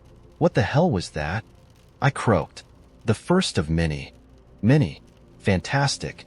So, now I'm apparently the keeper of some ancient, magical vault that everyone and their creepy shadow uncle wants to steal. I have no idea how to protect it, no idea what's inside it, and absolutely no desire to find out. But here's the thing. The chest hasn't stopped glowing, and every so often, I hear the knocking again. So, what would you do if something like this showed up on your doorstep, asking for a friend?" The invitation came in the form of a text message that read, 7:15 p.m., the rooftop of the old observatory. Dress warm. Prepare to be amazed. I stared at it, equal parts amused and intrigued. We'd only met once before, at a mutual friend's party where we'd spent the better part of an hour debating whether a black hole could hypothetically spit something out again. But something about his energy stuck with me. He was the kind of person who threw out wild ideas like confetti and didn't care where they landed. And apparently, tonight's confetti was an unorthodox date under the stars. When I arrived, the observatory looked abandoned. The windows were dusty, and a chain looped around the front gate. But the faint glow of lights on the roof told me he was up there. My breath clouded in the cold air as I spotted a staircase tucked along the side of the building and climbed it cautiously. When I reached the top, I stopped in my tracks. The roof had been transformed. Strings of fairy lights crisscrossed overhead, weaving through metal railings. 2 camp chairs sat side by side near the edge, facing a telescope that looked ancient but lovingly maintained. A blanket was draped over one of the chairs, and a thermos stood on the ledge next to it. And then there was him, fiddling with the telescope, his breath visible in the freezing air, wearing a scarf that looked handmade. He looked up and grinned when he saw me. "You made it. What is this?" I asked, laughing as I stepped closer. "This," he said, gesturing broadly, "is a night of science and wonder, and maybe snacks." Did I mention the snacks? He held up a small paper bag with a flourish. "Okay, but why here?" He shrugged, looking up at the sky. "Because the city lights are too bright everywhere else, and because I figured nobody would bother us up here. Plus," he added with a lopsided grin, "it felt fitting. An observatory for observing." I shook my head, unable to suppress a smile. "You really planned all this?" "Of course," he said, as though this were the most natural thing in the world. "Come on, sit. The stars won't wait forever." We settled into the chairs, the blanket tucked over both of us as he adjusted the telescope. "Okay," he said, peering through it. "I think I've got it. Take a look." I leaned forward, my eye meeting the lens. A bright cluster of stars came into view, glittering against the inky blackness of space. "The Pleiades," he said softly, "also known as the Seven Sisters. It's one of my favorites." "It's beautiful," I murmured, my breath catching. He leaned back in his chair, sipping from the thermos and passing it to me. "Hot cocoa, rich and sweet. I used to come up here a lot when I was younger," he said. "I'd sneak in when I needed a break from everything. The stars made me feel small in the best way, like all the stuff I was worried about wasn't as big as I thought." I glanced at him, surprised by the sudden shift in tone. There was something unguarded in his expression, like he was offering me a piece of himself without expecting anything in return. "Do you ever feel that way?" he asked, turning to me. "Like you need to step back and just let the universe put things in perspective?" "All the time," I admitted. We sat in comfortable silence for a while, trading stories about childhood ambitions and the ridiculous things we used to believe about space. He confessed that as a kid, he thought the moon was a giant egg, like an actual egg. I was convinced something huge was going to hatch out of it one day. "That's both adorable and slightly terrifying," I said, laughing. "Well, you've seen how big the moon is," he replied. "Can you imagine the size of the omelet?" As the night deepened, he reached into his bag and pulled out 2 postcards. Each one had a blank front, like a mini canvas. "What are those for?" I asked. "We're making space mail," he said, handing me one. "We'll draw or write something, and then I'll mail them to us in the future. A little reminder of tonight." "You mail them to yourself?" "Yup. It's like sending a time capsule through the postal service. You'd be surprised how good it feels to get a note from past you." I stared at him, this impossibly strange, wonderful person who had somehow turned an abandoned rooftop into a magical adventure. Then, without overthinking it, I grabbed a pen from his bag and started sketching. When we were done, he took both postcards and carefully tucked them into his bag. "Okay," he said, standing up and brushing his hands together. "Time for the finale." "Finale?" He walked to the far end of the roof, where a small wooden crate sat hidden behind one of the vents. From it, he pulled out a small lantern and a bundle of sky lanterns, the kind you light and send floating into the air. "I figure," he said, setting one up, "if we're going to look at stars all night, we might as well send a few of our own into the sky."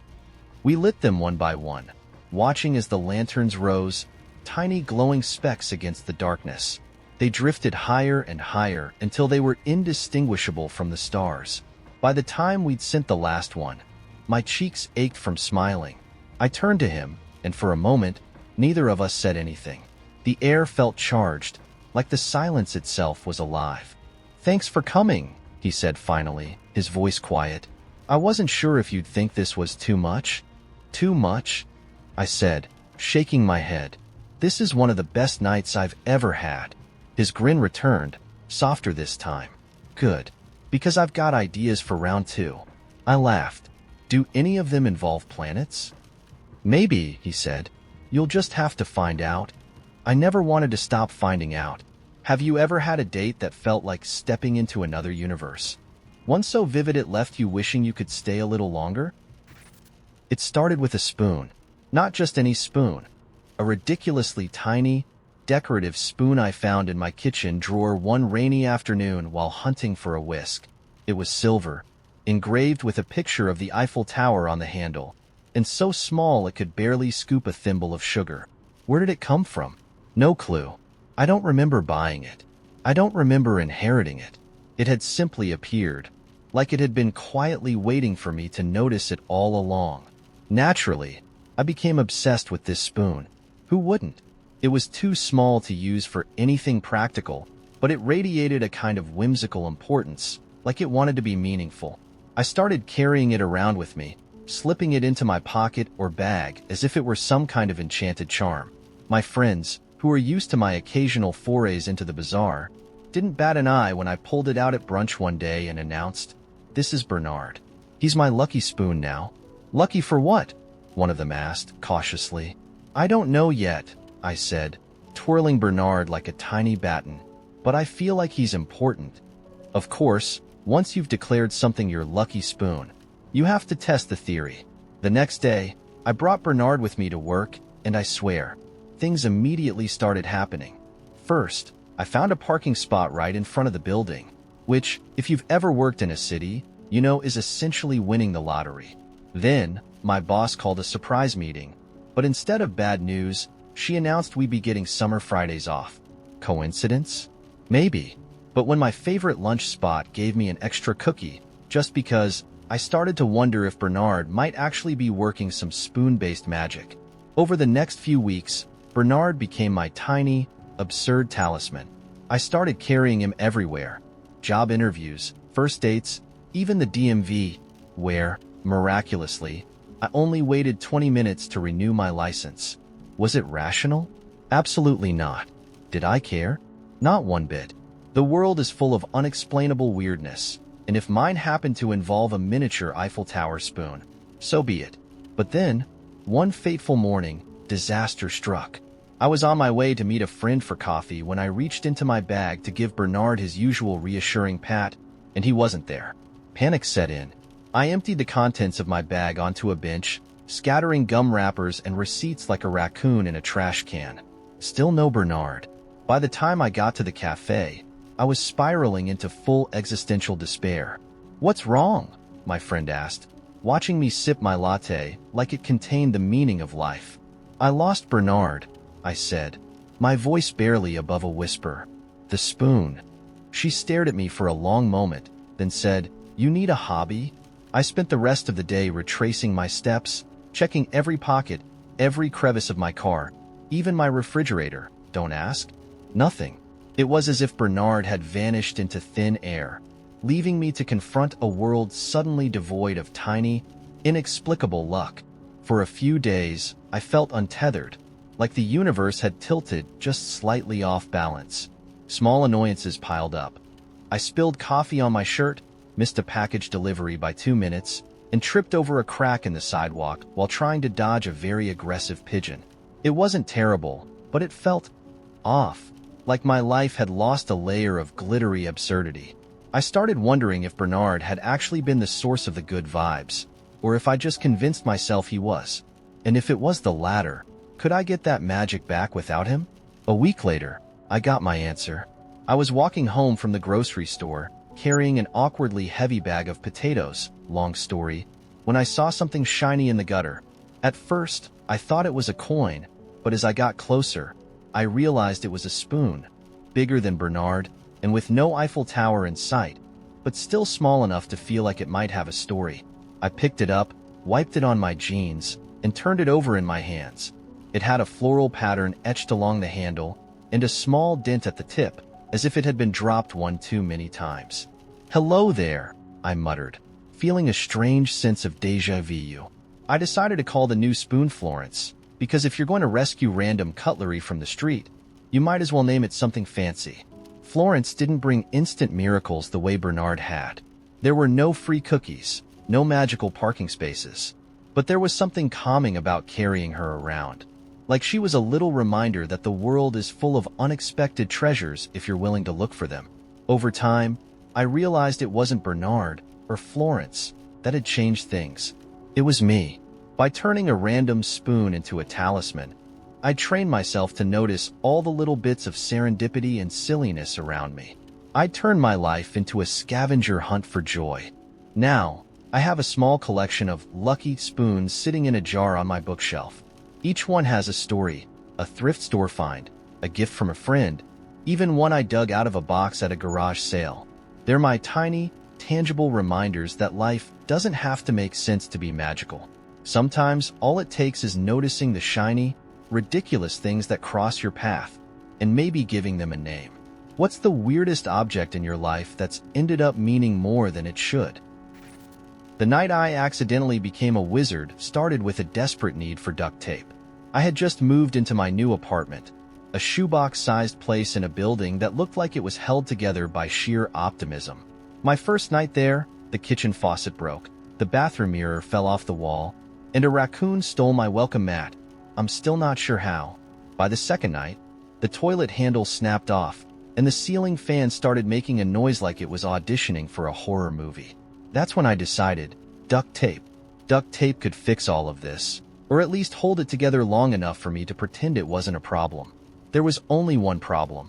It was midnight, and the only store still open was this weird little shop 2 blocks away that I'd never noticed before. Its sign said, "Old Curiosities and Sundries," and the window display was full of random junk. An old diving helmet, a taxidermy fox, and what looked suspiciously like a crystal ball. Not exactly Home Depot material, but I was desperate. The moment I walked in, I knew I wasn't in a normal store. The air smelled like cinnamon and burnt matches, and the shelves were crammed with the strangest assortment of items I'd ever seen. Jars filled with glowing liquid, a stuffed raven wearing a top hat, a violin that seemed to be playing itself in the corner. Behind the counter sat a woman who looked like she'd stepped straight out of a fantasy novel. She had silver hair, sharp green eyes, and a cloak. An actual cloak. "Can I help you?" she asked, in a tone that suggested she was already tired of my nonsense. Yeah," I said, trying not to stare at the crystal orb floating just above her head. "Do you have duct tape?" She squinted at me like I just asked for unicorn milk. "Duct tape?" "Yeah, silver tape. Fixes everything." She tilted her head thoughtfully. "Ah, yes. I believe I have something that will do the trick."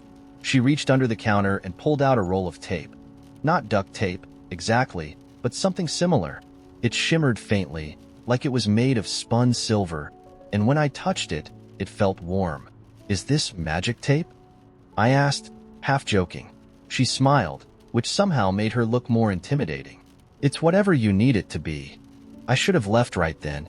I should have walked out, found a 24-hour gas station, and bought a roll of regular, boring, non-mystical duct tape. But I didn't. Because, apparently, I make bad decisions. I paid for the tape. It cost $13.13, because of course it did, and went home to start my repairs. The first thing I fixed was the toilet handle. I wrapped the tape around the broken piece, and as soon as I did, the handle reattached itself, good as new. Not just new. It looked better than before, like something out of a high-end design catalog. "Huh," I muttered, but I didn't stop. Next, I taped the bathroom mirror back to the wall.